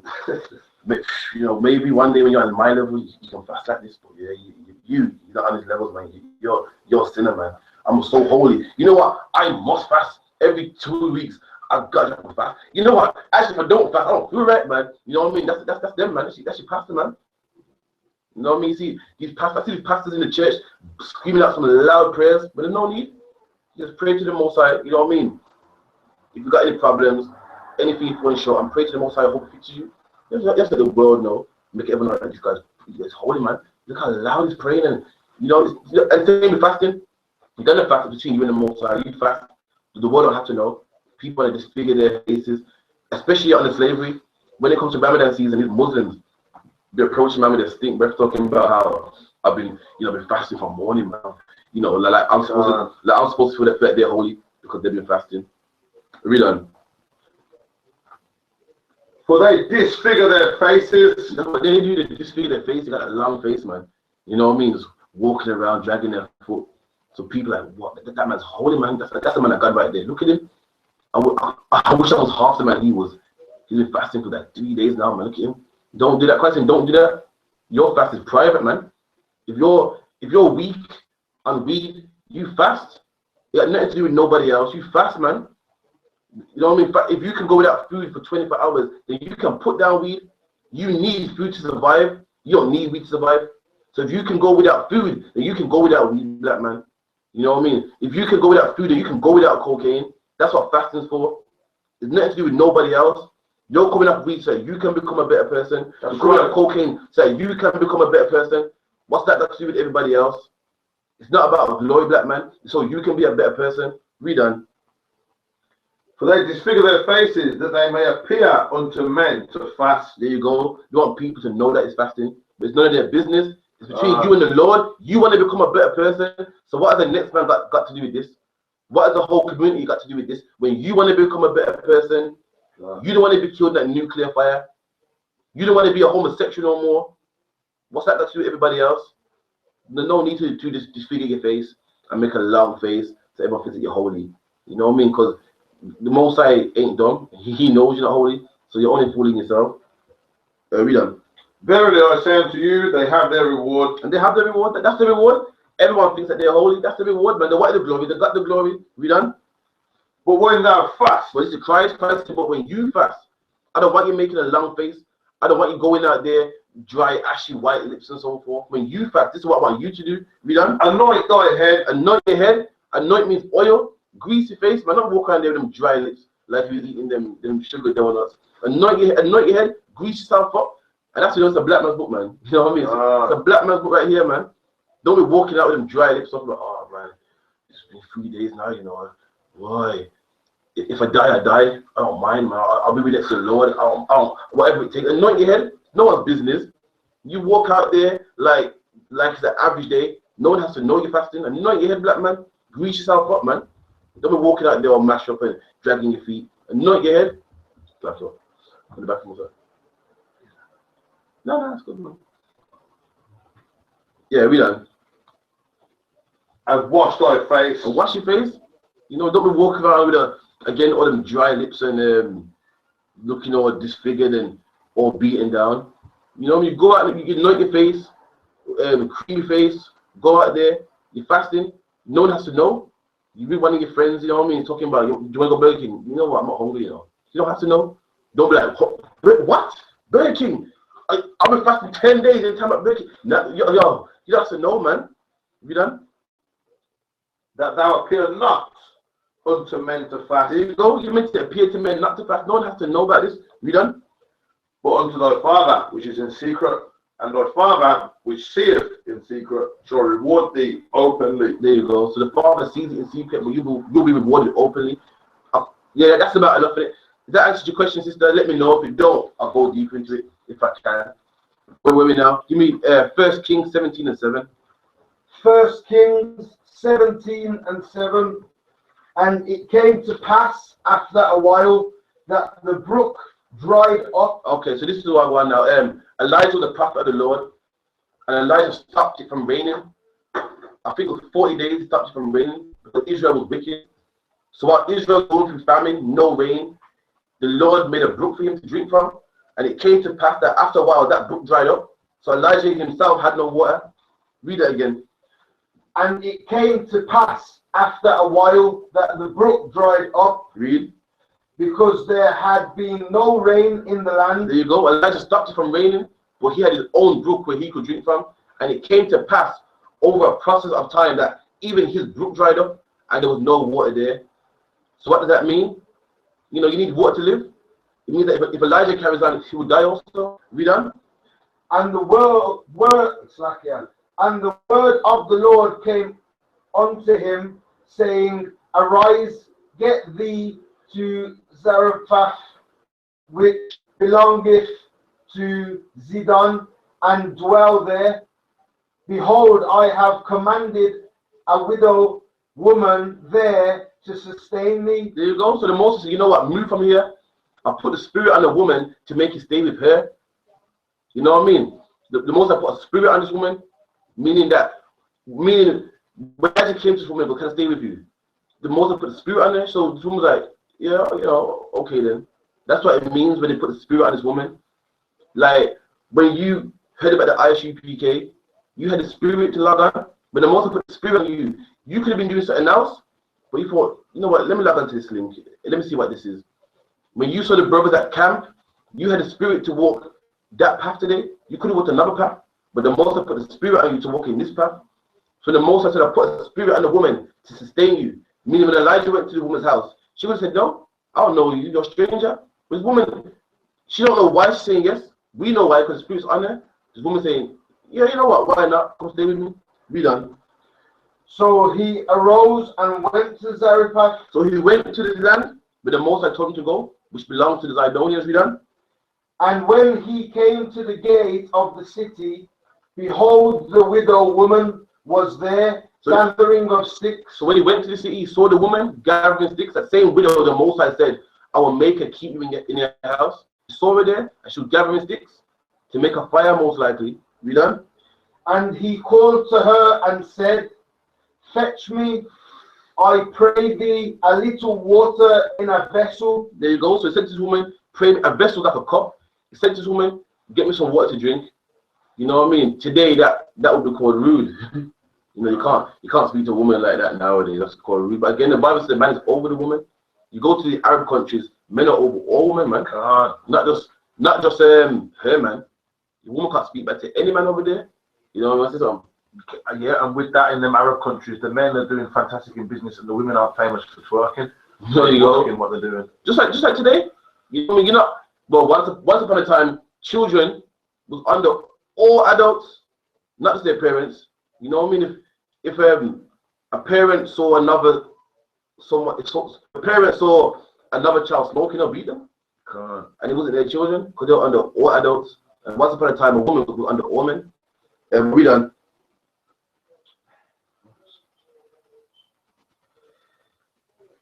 Verse 11. So he said to her, fetch me something to drink. He's dying, you know what I mean? He's been thirsty for God knows how. Verse 11. And as she was going to fetch it, he called to her and said, Bring me, I pray thee, a morsel of bread in thine hand. So he said to this woman, she went to leave to get the water, and he goes, you know what? Actually, give me some bread. A morsel means a piece. So give me a piece of bread in your hand. This man's hungry, man. There's no water. He's been traveling far. He's hungry. And this man's a prophet, keep in mind. Read on. And she said, As the Lord thy God liveth, I have not a cake, but an handful of meal keep reading. A handful of meal in a barrel. There you go. So this woman says, you know what? I don't have no food. I don't have a cake. All I have is a handful of meal. Stop, give me a second. You know what I mean? At this time, all of Israel's feeling it. There's no water. Not just Elijah, not just a woman. Everyone's feeling it. And she said, I don't have even a cake. You know what I mean? I don't have no bread. I don't have no water. Just give me a minute. And a meal Meal is grinded flour. All this woman had was grinded flour. You know what I mean? You know, black people know about dumping and butter. That's what this woman got. You know what I mean? Black people don't have nothing in their cupboards but flour, because you mix flour with water, it can last long. That's all this woman got. No water, no cake. All she got is flour, man. Meal. Read on. And a little oil in a course. So all this woman had was a oil and a bit of flour. Read on. And behold, I am gathering 2 sticks, that I may go in and dress it for me and my son, that we may eat it and die. So this woman said, you know what? What I got is some oil and some water, and I'm getting sticks right now so I can cook this oil and this water, me and my son, and this is my last meal. After that, we're going to die. She come to terms with it. Read on. And Elijah said unto her, fear not, go and do as thou hast said. So he said, do not go and do what you said you're going to do. Go and make that meal. Go and get the oil, get the sticks, dress it up, and make that last meal. Read on. But make me thereof a little cake first. So he said, before you do that, make me a cake first. Now, how many black women would do that, man? You know what I mean? How black, you're dying, you know, and you get your last meal. How many black women would give a stranger their cake first? You know what I mean? Our women's been taught not to respect black men. You and your son's dying and give me a cake first. I'm like, nah, man, I need my last piece of flour. You ain't getting none of this. But this woman made a prophet a cake, man. Even though she was dying, even though she hardly had any food, she shared the little she had with him also. Read on. And bring it unto me, and after make for thee for thy son. So saying, after I eat, you and your son can eat it. But how many black women could do this, man? How many people could do this? But this woman, she received the prophet, as Christ said, and you're gonna see what happened to this woman. She received the prophet, man. You know what I mean? But no one knows. You know what I mean? And this is a woman, mind you. This is a woman. So all the people saying there's no good woman out there, no good black woman, we need to pick up this Bible and read about some good black women out there. Because I'm reading this Bible right now, and there's a black woman out there that's feeding a man before herself and her own child. There's a black woman out there that's giving a black man her last piece of flour before she dies. So you're not going to tell me there's no good black women out there. You're not going to tell me that all black women are going to be eradicated and there's no black women out there and God's going to kill them more. That's a lie, man. So I'm reading about a good black woman right now. And this woman is so famous, Christ spoke about her in the book of Matthew, and we're going to get there. Read on. For thus saith the Lord God of Israel, the barrel of meal shall not waste, neither shall the cruse of oil fail. I'll give me verse 15. And she went and did according to the saying of Elijah. And she did according to what Elijah told her to do. She did it. She gave him her last meal, man. Then ate the remaining pieces afterwards, her and her son. And what happened to her, read? And she and he and her house did eat many days. There you go, and her son ate many days. Because she received this prophet, man, she got the prophet's reward. And her son got food every day. The Most High made sure that her food didn't run out, man. The Most High performed a miracle here. Now, what if she didn't receive a prophet? What if she said, you know what, all black men are lazy and they're good for nothing? You know what I mean? What if she didn't receive a prophet? Should her and her son would have been dead? So black women, you got to start receiving these prophets, man. You got to start making these garments for these prophets. Start making sandwiches for these prophets, man, for camp. You know what I mean? What else going on in this idea? Start marrying us first and foremost. But yeah, man, receive a prophet, man. You get. Look, I'm reading from the Bible. The Bible don't lie. You know what I mean? Suck it. Catch them. Let me tell you something.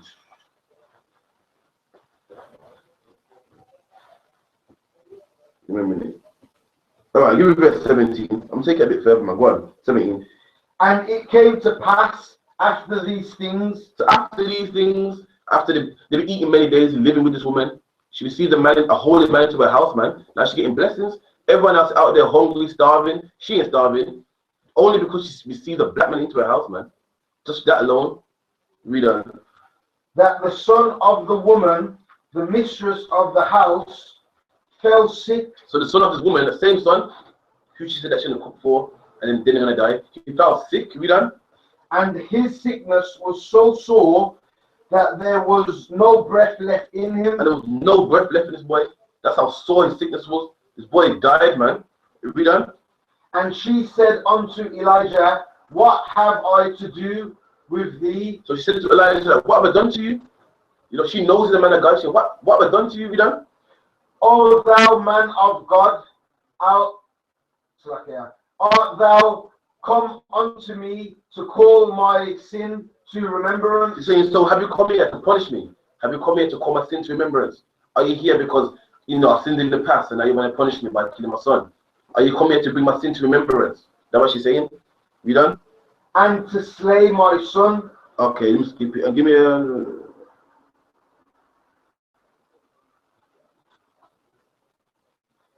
Okay, give me verse 21. And he stretched himself upon the child 3 times. This is Elijah. Elijah stretched himself on the child 3 times, read. And cried unto the Lord, read. And said, O Lord my God, I pray thee, let this child's soul come into him again. You done?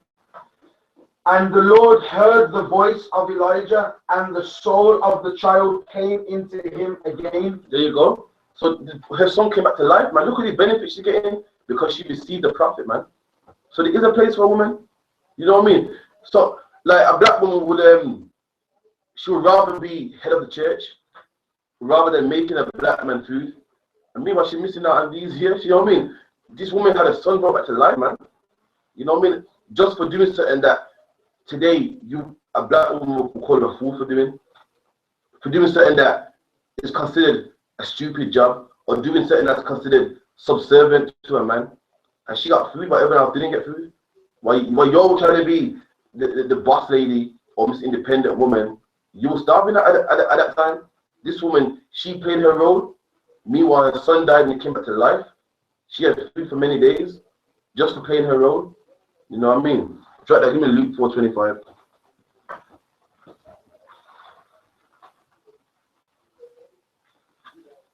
No more questions, huh? No.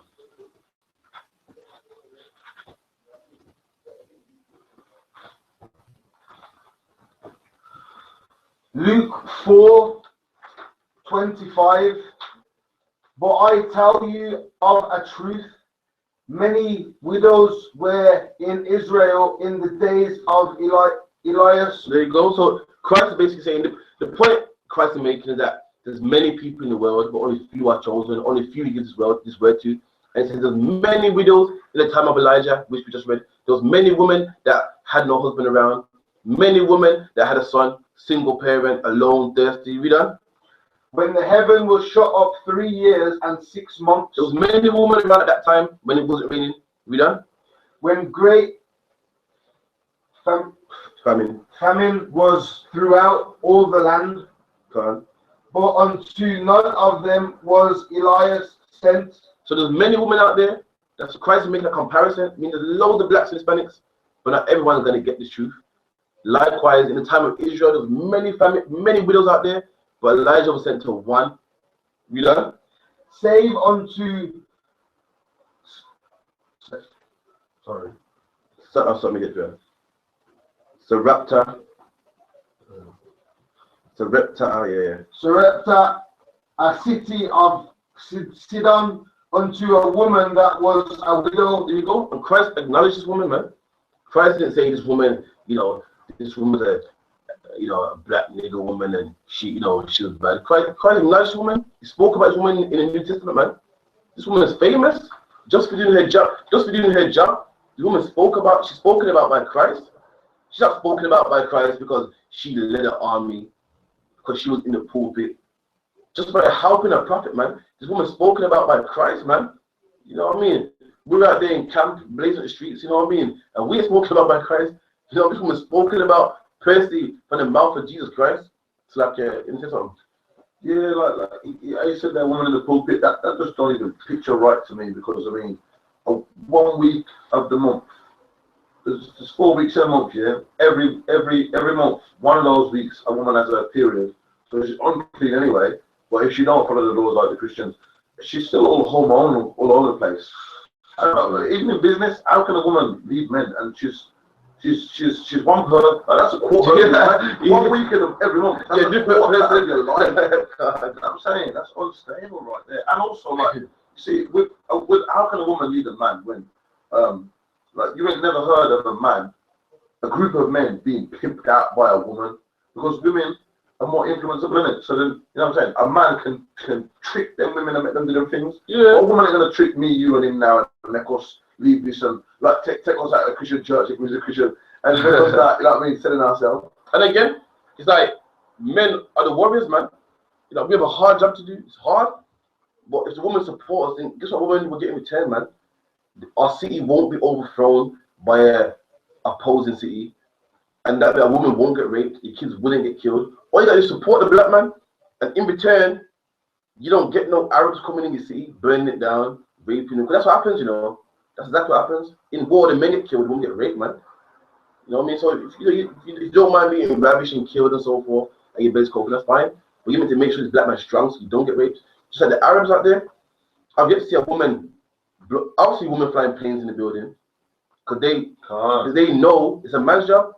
But by that man putting planes in the building, doing suicide bombings, his women get to live carefree, man. His women don't get shot by US soldiers, raped by US soldiers. Why? Because the man's out there putting planes in buildings. You know what I mean? Blowing up planes.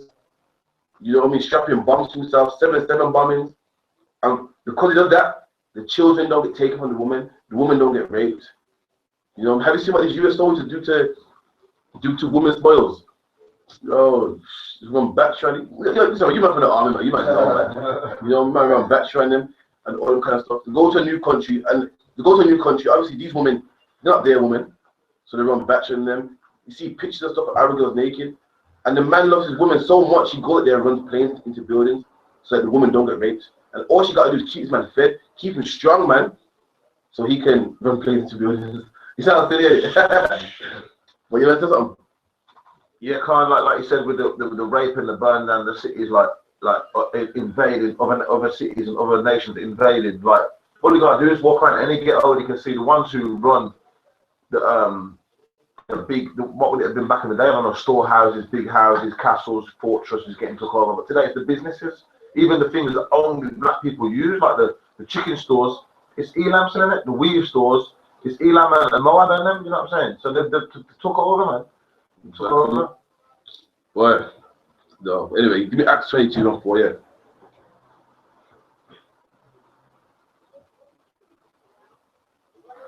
The book of Acts, chapter 22, verse 4. Okay, so this is Paul. Before Paul came in the truth, he was a Pharisee, you know what I mean? And he was persecuting the followers of Christ. So Paul's telling you what he used to do when he was a Pharisee, how he used to kill Christians, chase them down. So listen carefully to what Paul's saying. Read on. And I persecuted this way unto death. So Paul persecuting people, man. To persecute someone, to chase them around. So also, Paul was persecuting followers of Christ on his horseback, going to Galilee, man. He's going to Ephesians, anywhere. You know, Paul was at Fed today with a badge. You know, you're like Fed man saying, have you seen any jumpies around here? Texting the blah around here. Persecuting them, man. Using forensic evidence, you know what I mean? Chasing their footsteps, man. Just persecuting followers of Christ. We done? Binding and delivering into prison. And they bound them up, man. Anyone in the follower of Christ, binding them up, man, putting handcuffs on them, you know what I mean, tying to the horse, taking them back to Jerusalem, locking them up, man. That's what Paul was doing. The followers of Christ, binding them up. Read on. Both men and women. And who? Both men and women. And who? One more time. And women. So Paul saying he bound men and women. So what Paul saying here? Yeah, man. I think you help me out. The women will get it too. Exactly. You're saying he locked up men and women, followers of Christ. So he's saying even back then, and women that follow Christ, women that knew their place, women that didn't have abortions, women that didn't put their fingers in their man's face, didn't key his car, didn't put him on child support. So how are you gonna tell me there's no good women out there, and that the black woman are gonna be eradicated, and the black woman can't get this truth? She's wicked. When Paul said reincarnation is real, man. The same prophets out there today prophesy with the same prophets in the time of Christ. And if there's good women in the time of Christ, then what do you think there's around now? There's good women around now. That's right. And that's in the Bible, man. I don't care what anyone says. I don't care if a man's giving his broad opinion. The Bible says there's good women out there, so I don't care if you can say, well, I've never met any. You probably haven't, but the Bible says it is. Paul said locked up men and women, followers of Christ, women that didn't keep men's car, women that did make men some nice garments, feed them, give them nice, kind words. Women that didn't leave a man because she went, what's the word? We weren't clicking. We weren't clicking. Women that didn't whore out on their man and record it and then email it to him. You know what I mean? And Paul said that he bound up women like that. You know what I mean? Nothing new under the sun. Them women are back today, man. Serving Christ. They exist. But it's your job. These women, these same women that are born again into this world that follow Christ, guess where they are? They're in the Christian church, in the Muslim mosque. And it's your job to wake them up, man. But because we, because of black man, because you give a little bit of attitude, you're giving up, man. It's a bit of attitude and you're giving up on the black woman. Meanwhile, you can go to 10 job interviews and be turned on by the white man, and you're still handing out more CVs. You still go to more interviews, and one black woman put her hand in your face and said, I got a man. You know, I don't like short men. You got a problem, man. You want to say every black woman's wicked. You know what I mean? Man, this is that, man. Oh, I read that again. And I persecuted this way unto death, binding and delivering into the prisons both men and women. You know what I mean? It bound men and women, man. How you gonna tell me there's no good black men out there? They're gonna be eradicated. The black woman's wicked, man. She's a monster. She is a monster. The black woman is a monster.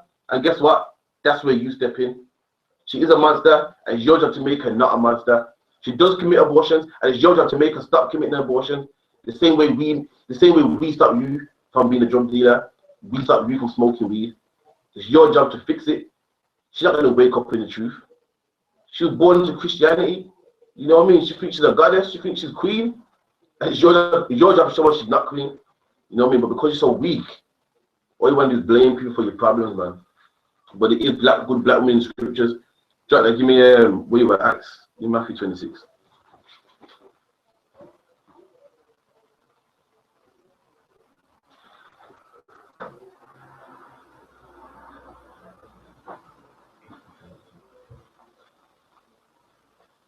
It's like Matthew 26. Yeah, 6 and 6. Matthew 26 and 6. Now when Jesus was in Now when Jesus was in Bethany in the house of Simon the leper, there came unto him a woman having an alabaster box. Okay, alabaster box is a box made out of multiple marbles. You know what I mean? So Christ was in the house of Simon the leper, and Christ knew he was gonna die soon. So he's in Simon's house. He's feeling down. He knows he's gonna go soon. He's feeling down, depressed. You know what I mean? You know, a black man feeling down, depressed. Imagine you know that you're gonna die tomorrow, man. You know how down and depressed you're gonna feel. So Christ is in this man's house eating, and he's down and is depressed. He's feeling bad, feeling low, and a woman came up to him with an alabaster box, I mean a marble box, you know, of very precious anointment. And in that alabaster box, in that marble box, she had very precious ointment. Precious ointment, not the regular ointment, the precious one. It was hard to get.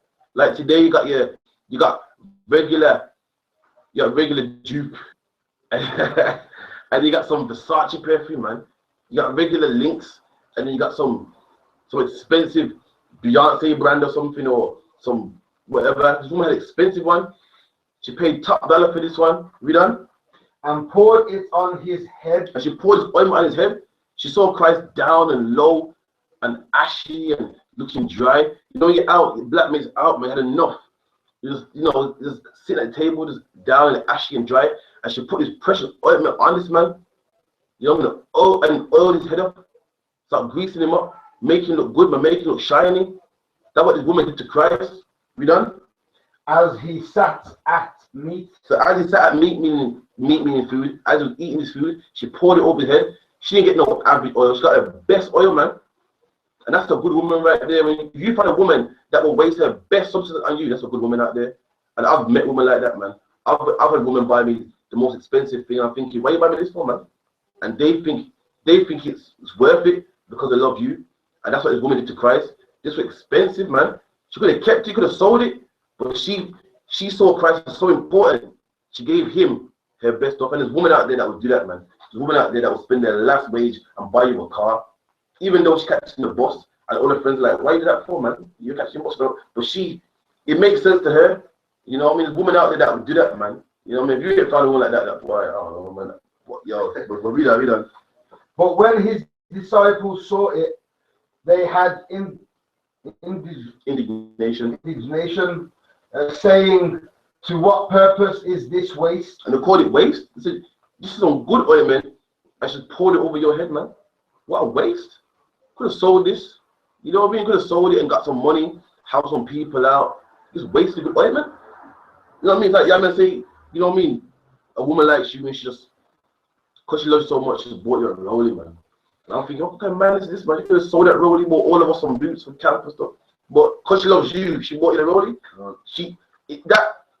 Seeing you with a smile on your face, a nice timepiece, that's nice. Seeing the smile on your face, that's good enough for her. You know what I mean? Even though she ain't got much of her own. And there's women out there that exist, man. You know what I mean? There's women out there that exist. You can't tell me they ain't, man. You know what I mean? My nan bought my granddad a van, man. You know what I mean? Because he was a sound man. She bought him a van and she didn't have a car of her own. There's women out there like that, man. You can't tell me I'm different. Read on.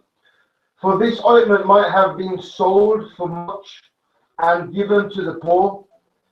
When Jesus understood it, he said unto them, why trouble ye the woman? So the vexed disciples like, look at this man, she's wasted his good oil, poured it over your head, it's gone now, could have sold this, you know what I mean, give it to the poor. When Christ heard it, he said, what are you bothering the woman for? Be done. For she hath wrought a good work upon me. She's wrought a good work upon me. To wrought means to work. She's a good work upon me. She sees that I'm low, I'm down, I'm depressed. And just to make me happy, she gave me a best ointment, man. Read that. For ye have the poor always with you, but me ye have not always. All right, give me verse 13. Verily I say unto you, wheresoever this gospel shall be preached. And just because of what this woman did for Christ, Christ said there's no good woman out there. Christ didn't call the nigger woman, the black woman, the devil, she's a monster. Look what Christ said about this woman, man. He goes, just because she did this, read on. In the whole world, see, whenever you preach this gospel, read on. In the whole world there shall also that this woman hath done be told for a memorial of her. And Christ said, wherever you go, wherever you teach the gospel, you better speak about this woman for a memorial of her. So I thought there's no good black woman out there. Christ himself is bigging up this woman, bigging up this woman that just put oil on his head. This woman's famous now, man. Christ saying wherever you go, you got to speak about this woman. This woman's famous. Christ acknowledged this woman. He didn't say there's no good black woman out there. You know what I mean? I agree there's some wicked black women out there, but not all of them. Because we're reading about some right now. You know what I mean? What's that verse 13? Christ, yeah? Verily I say unto you, wheresoever this gospel shall be preached, so wherever you go speaking this truth, man, whether it's blacks and Hispanics, it says there shall also that this woman have done. So wherever you go and preach this truth about blacks and Hispanics being the real Jews, you also got to speak of this woman also. Just because of what this woman's done, Christ is bigging her up, man. He made this woman famous. This woman's famous now, just because she looked after the prophet, man. Just because she received the prophet. So you're not going to tell me there's no good black woman out there and there's no space for a black woman in this Bible. You know what I mean? The black woman is not God. The black woman is not over black men. But again, the black woman has a place, man. I'm reading that from the words of Jesus Christ. That's right. Christ is saying she's nothing. She's a nigger woman. She's going to be wiped out like some of these fake Israelite groups are saying. But at the same time, Christ didn't say she's God. Christ didn't say she's above a man. Christ didn't say she shall lead in the pulpit and teach blacks and Hispanics and be head of the household. Christ didn't say that. Christ didn't say she should put men on child support and put them on the couch and put her fingers in his face and key their car. But at the same time, she has a place. And we read that this is written in red, which is the word of Christ, the king of every black and Hispanic and native Indian man and the king of the planet. And this is what he said. So how are you going to listen to some fake Israelite group saying that all black people, that all black women are going to be eradicated and they're no good? When we're reading from one now and Christ is bigging it up, Christ is giving them props and ratings, man. You know what I mean? Any question on that or anything? Nah.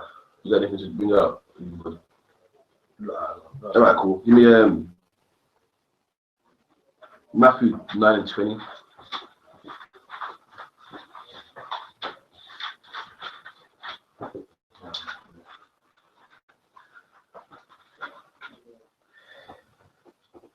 Matthew 9 and 20. 3:19, sorry, it's okay. Matthew. It's okay. What's it? Give me 18.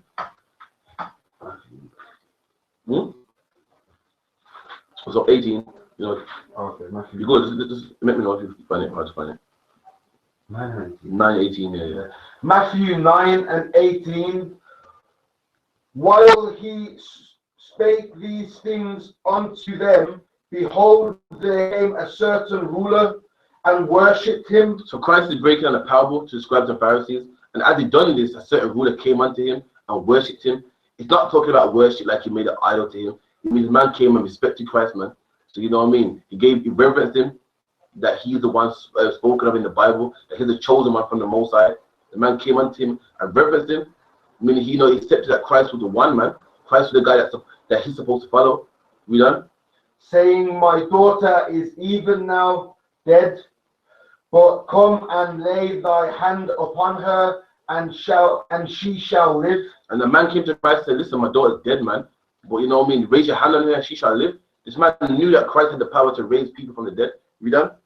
And Jesus arose and followed him, and so did his disciples. So Christ went to this man's house, and it's obviously his disciples, a student.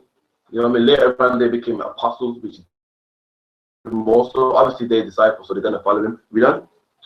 And behold, a woman which was deceased with an issue of blood 12 years. So a woman was diseased with an issue of blood for 12 years. The Bible says if a woman's on a period, she's unclean for 7 days. And this woman was on a period for 12 years, man, diseased. Let's see if Christ told this woman to get away from me. You know what I mean? Black, nasty black woman, man. You know what I mean? The nigger woman, or get away from me, you're going to be eradicated. I only come here to fix the men. I come for the elect, which are men only, that these fake Israelite groups teach. Read on. Came behind him and touched the hem of his garment. And your hem on your garments are fringes. Christ had fringes, and the woman touched the fringes of Christ's garment, man. That's how holy this black man is. That's how much power this black man had. She didn't hug him. She didn't hold on to him. She touched a fringe, man. You know what I mean? The fringe is like the tassel. She touched the fringe of his garment. Read on. For she said within herself, if I may but touch his garment, I shall be whole. This woman said, this man sent from the Most High, man. All I got to do is touch his fringe and I'll be made whole. You know what I mean? Black people today go into crypto dollar and go to a prayer meeting, making him pray over them and anoint them with some holy water. And this woman believes in Christ so much, she knew that all she got to do is touch his fringes and she'll be whole again. She won't be bleeding for no more years. You know how horrible it is to bleed for 12 years. Imagine you bleeding for 12 years, man. Like, imagine you become used to it. As you get up, you put on your little tampon thing, and it's a part of your routine. Every day, just change it, man. That's uncomfortable, man. You know what I mean? Woman got that for 12 years. You done? Well, Jesus turned him about, and when he saw her, he said, daughter, be of good comfort. Read that again. But Jesus turned him about, and when he saw her... So when this girl touched him, man, Christ turned around, and look what he said. Let's see if we call her a nigger woman, man. A goofing up a black woman, ratchet. You know what I mean? You're gonna die, man. Read that.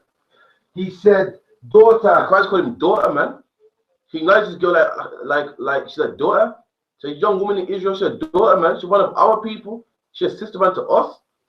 She's a female counterpart of us. No, she's not our equal. She don't rule over us. She don't rule in the pulpit. But she's a daughter, man.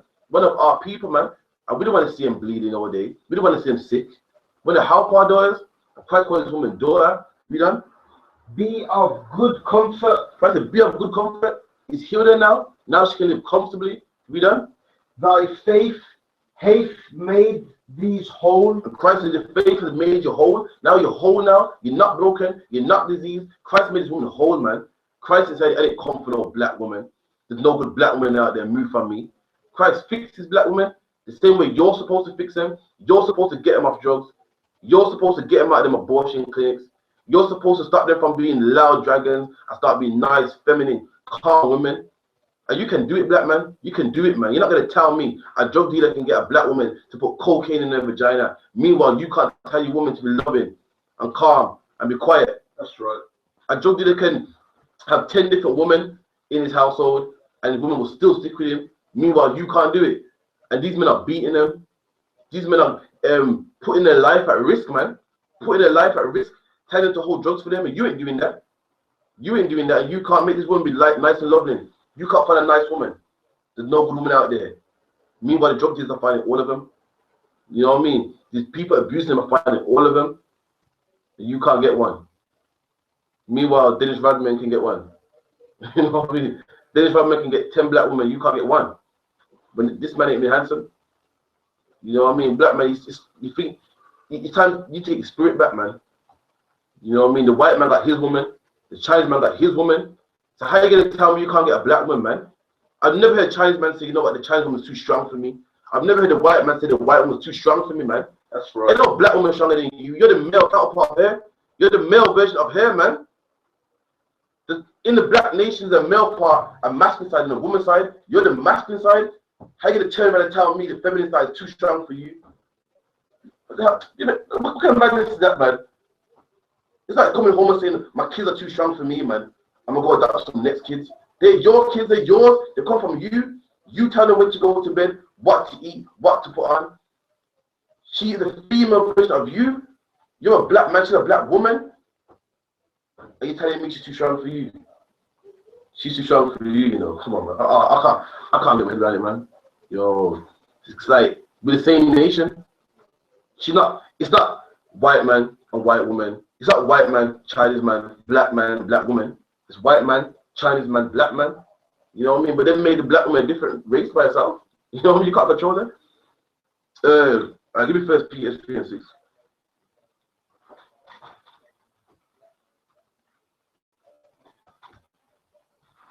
So I can find, you know what you can do? You see, you can't find scripture, yeah?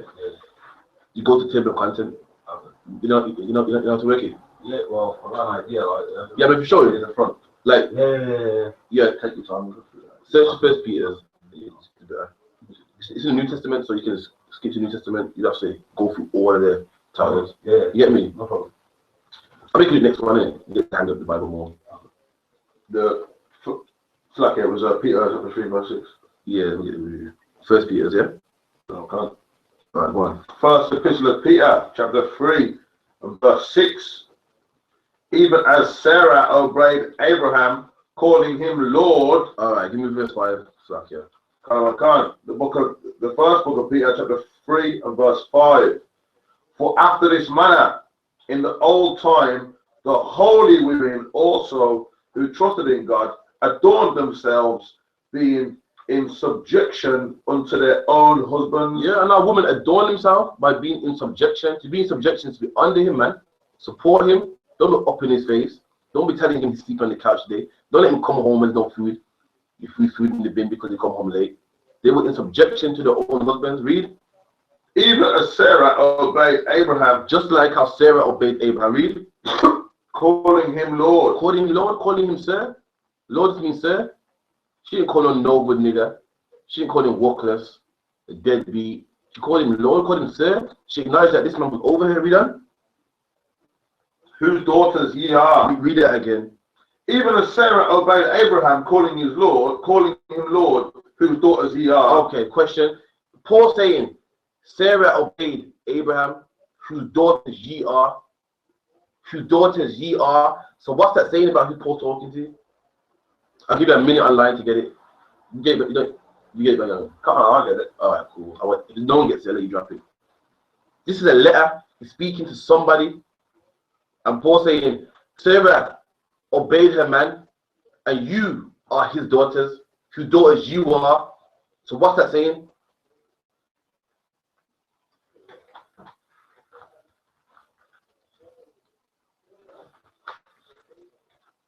Looks like the lag's about 30 seconds. Okay, no, so.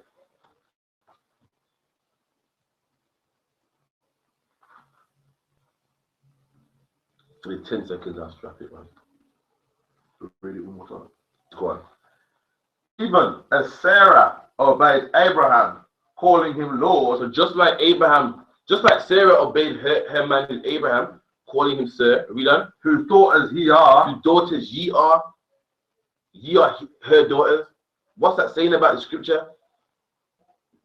No one? No one. Nah. Drop it for me, tell me. Obviously, women who this is talking to, they're the daughters of Sarah, so they're supposed to do the same thing. Exactly. So what's I'm saying?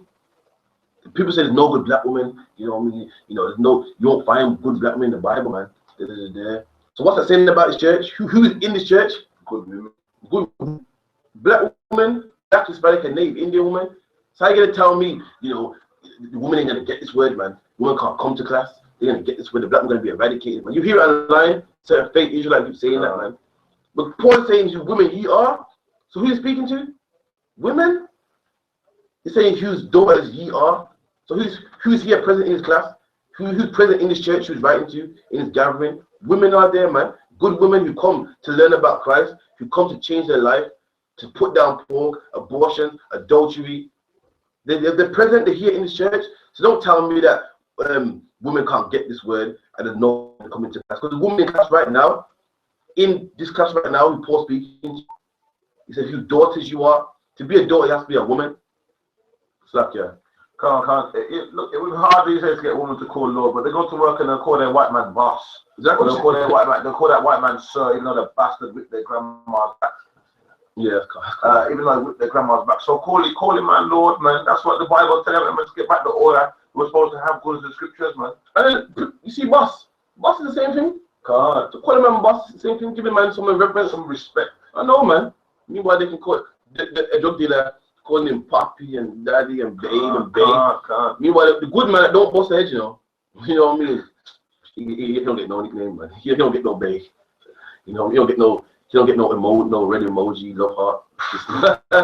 He don't get none of that, man. Meanwhile, drug dealer gets called babe, daddy, all of that, man. Yo, you see? Yeah, and on the back of that, like just the order, just women getting in order and calling the man Lord and showing that they're in order. They don't like that. Like we ain't telling you to do nothing wrong. We ain't telling them to we're telling them to corrupt you behind. You know what I mean? Don't smoke cigarette. Don't eat pork like you brought out. All these things is good things. Like when a man is trying to get with a woman for wicked purposes, you only say sweet things to her. You know what I'm saying? Exactly. But as you're saying, it's true. Like women think, like a woman will get with a man in truth. I should leave. We don't go out as much, man. He's boring and, you know, And meanwhile, she'll be happy with a man that treats her like garbage, but, you know, he takes her out sometime. You know what I mean? This man treats her bad, but, you know, she can buy what she wants. You give her STDs and stuff, but she can do what she wants. She can eat what she wants. But meanwhile, this man loves her more than that man. He buys her Valentine's Day gifts. That's right. He buys her Christmas gifts. This man buys her a Christmas gift. Meanwhile, what's in your head? He buys you Christmas gifts. Meanwhile, you don't see him for months. He buys you Christmas gifts. Meanwhile, he's sleeping with his sister and so forth. This man don't do that. He got more than a woman, fair enough. But he loves you enough that he don't want your breast on show. You know, but all women don't know what love is. And for that cause, go around and sleep him having man after man after man just because they're not clicking or, you know, just don't vibes enough. And they don't know what love is. And it's sad, man. You know what I mean? The woman out there, there's women out there who are like 50, man. Still looking for a man. Still looking for Mr. What do you call it? Prince Charming. Still looking for that man. And that's sad, man. If you can't come to terms with the life, you got to come to the reality and go, life ain't about that. You know, when I was young, I wanted to be a football player, man. You know what I mean? No one would tell me that in actuality, life ain't, I'm not going to get a big mansion. I'm not going to be swimming in millions. I come to terms with it. The woman, they can't. They can't. So far, they haven't found Chris Brown. But they're on a quest to find Chris Brown, and they're gonna find Chris Brown. They're gonna find him, man. You know what I mean? They're watching Pretty Woman. They're gonna get that man. They're sweep him off the feet, man. They're gonna pull up outside their yard in the limousine. She's gonna jump in there. She's gonna go on holiday with this man. They're gonna fly across the world. They're gonna have 10 kids, live in a big mansion, a butler. That's gonna be good. She's gonna find him, man. Yet she ain't come to terms with it. I ain't sad, man. But I'm gonna say something, man. Sit on mine. Oh, man, sit on mine, man. Oh, give me 2 give me 22, 28, 55. Oh, I sit my mind. Sit my mind, man. The book of Deuteronomy, chapter 28, and verse 55. 55. So that he will not give to any of them. Let me see if I the tender and loving woman. Verse 54. 56, that's the one. Can. The book of Deuteronomy, chapter 28, verse 56. The tender and delicate woman among you. So once upon a time, there was tender and delicate women among us, man. Nice, calm women, loving women that would help black men out, man. And this is in the beginning, in the book of Deuteronomy, man, in the time of Moses. So you're telling me the Most High made nice women in the beginning, but they don't exist no more. They're here, man. Tender, delicate woman. You know what I mean? That will see a black man with some talky shoes. You know what I mean? I'm gonna buy him a pair, man. You know what I mean? Just because she loves this man, he might not be the best looking, but just tender. We used to have women like that, man. You know what I mean? Nowadays, you got a woman now, your friend comes to your house here, once upon a time, your woman, you have to tell her, man, your woman's coming with tea and biscuits for all the men in the mirror right now. But nowadays, yo, just go help yourself, man. Just go help yourself. You know what I mean? Once upon a time, just a woman will be happy just to make sure you're happy. Like, there's some women out there that, like, what makes them happy is to serve. Like, your friends come in the house, she'll get crisp everything, pot, whatever. And like, you man are right, yeah, you're all good. That makes them feel satisfied. Them women still exist, man. You got them around there. And if they're not around, guess what? We got to train them. Don't know. The mom told them that, oh, if you run a man's back and massage his back, you're a fool, man. She's supposed to massage your back. We got to deprogram that, man. We got to teach them, don't know no better. Society told a woman that she runs a man's back and massages his back and makes him feel she's a fool. What kind of woman are you, man? He thinks he got a maid. Meanwhile, if a man runs her back and massages her back, they say, woman, you find a good man? Can you believe that? So if she massages my back here, she's a fool and you're a footstool, man. I know, you know what? I'm disappointed at you. You know what I mean? You make this man for an idiot. Meanwhile, if I massage your back and you run your back, you know, woman, you're a good man, you better keep him. But yeah, so anyway, we got to be programming, man. Don't know no better. Don't know. And for that reason, these relationships don't work, man. Because the women are not following the Bible. They don't work. The woman wants the man's job. It's not working, man. The white woman's playing her role, and that's why they have successful relationships, man. That's why the white man's in the White House, the Chinese man's in the Chinese house, but our relationships don't work. A man asks a woman for a cup of tea, man. She's talking about, I'm not your slave. You know, just make the tea, man. Let's make the tea. Like, I'm sorry if that's what you want, but there's no way around it, man. It's your job, man. But I go to work sometimes, there's things I don't want to do, but you have to do it. I'm sorry, black woman, man. If you're a black woman here, you're born into a family, man. And these family have rules, man. That's right. And if you got a husband, your job is to serve him. I don't care if you're upset today, man. You got to serve him. I was a child one time, and there was times when my parents pissed me off, man. And I still had to serve them. Still had to go to bed when they told me to go to bed. Still had to come inside when they told me to come inside. And for that, we had a wonderful family. And the times when your man is gonna get on your nerves, is gonna piss you off, but you still have to serve that man. And guess what? Just like the weather, just like how it rains sometimes, just like how it snows sometimes, not all the time you and your man are gonna argue, man. And not all the time you and your man are gonna be happy. Your job to serve that man. That's right. When you see them old couples on the couch and that, and them talk shows, they're like, I've been married for 80 years. You see them, everyone's like, oh, wow, it's a good marriage. You think it was all sunny days? You think in the 80 years is a long time, man. I know brothers that ain't lived to see 80, man. You think for them whole 80 years of good times and beach holidays and drink ups and so forth. No, man, there's arguments, fights, separations. Times when she went home to her parents, man. But they're here today, man, because the woman shut her mouth and did as she was told, man. And for that cause, they're on the couch 80. And for that cause, you're on your third baby father, because you're waiting for Chris Brown, man. But with that, yeah, what you got for me? All right, cool. With that was the announcements. That was the class. No question online, no? Nah. All right, cool. We finish that for me, and then we finish. Okay, Deuteronomy chapter 28, verse 56. The tender and delicate woman among you, which would not adventure to set her soul, which would not adventure to set the sole of her foot upon the ground for delicateness. There you go, man. The black woman was so delicate one time, she couldn't put a foot on the ground, man. Like, the ground was too dirty for her to put a foot on the ground. She was delicate, man. These same ratchets here, you see fighting on World Star Hip Hop, drawing out weaves, man. All up in black men's face, biting each other, fighting. Once upon a time, they were delicate, man. So don't let no one tell you you're a ratchet, and you're in the bottom and a nigger woman. One time you was delicate, man. Don't get me wrong, you weren't queen. You're not God. You were delicate, man. You know what I mean? You were delicate. Well, you ain't God though, but you're delicate, man. Drop that quick one. Give me Matthew 3, Isaiah 3:18.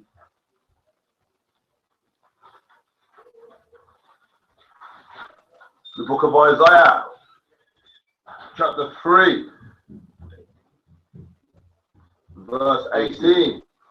In that day, the Lord will take away the bravery of the... Okay, so this is a curse. The Most High taking away our daughter's beauty. But the point I'm looking at is that once upon a time they had this. The Most High took it away, yeah, because our women were wicked. But once upon a time, listen to what a woman had, man. You know what I mean? Our women weren't kings, and they weren't God, and the black woman wasn't over the man. But look what they had anyway. Read on. The tinkling ornaments about their feet. The woman had tinkling ornaments about their feet, man. The black woman had what you call ankle bracelets, gold ankle bracelets, man. Not the that fake stuff you get in Primark in the accessory section, man. Real gold, man, around their feet. So we loved our women, man. Our women looked good at one time, but guess what? They weren't God though, and they didn't rule over men, and they weren't queens. But you still had anchors around your feet, man. So how you gonna tell me we're a hate group and that this is a male chauvinist book and the black woman's jobs in her life revolves in the kitchen? Don't get me wrong, 70% does. But at the same time, our black women look good, man. We done. And their calls and their round tires like the moon. And a call is a scarf. Oh, we had nice headscarves, man. Nowadays you got these clothes shops that make thousands. What's it called? Like just make accessories. No, what's it called, man? Manufacturing thousands. Back then, if you had a headscarf, that was custom made for you, and you won. We done. And ties like the moon. I'm talking about a woman's shape, man. Round like the moon. A woman had good shapes, which you still have today. So this ain't no black woman hate book, man. We done. The chains and the bracelets and the mufflers.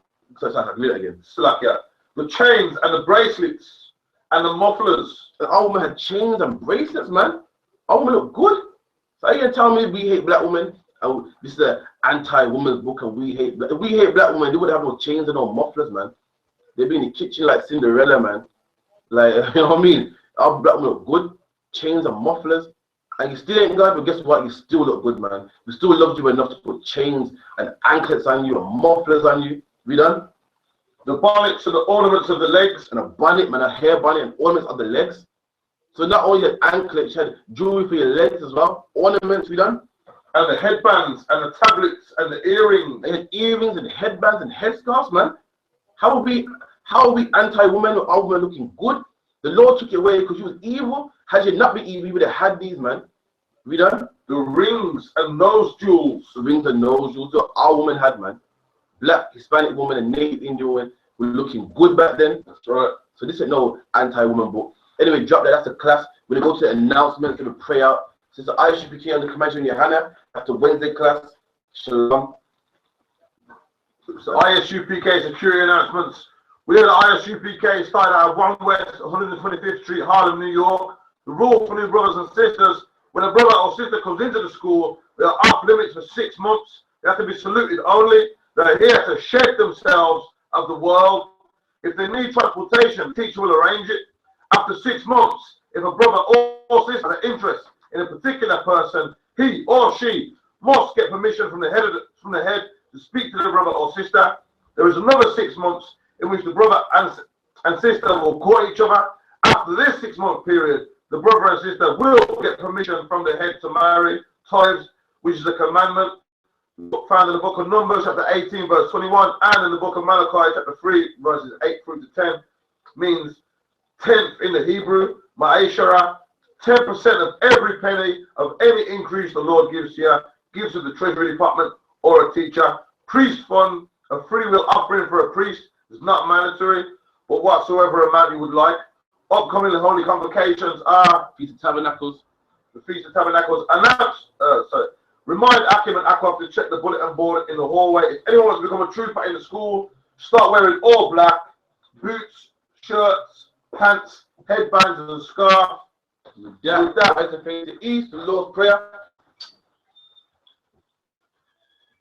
Abanawa, Shabbat, Shalom.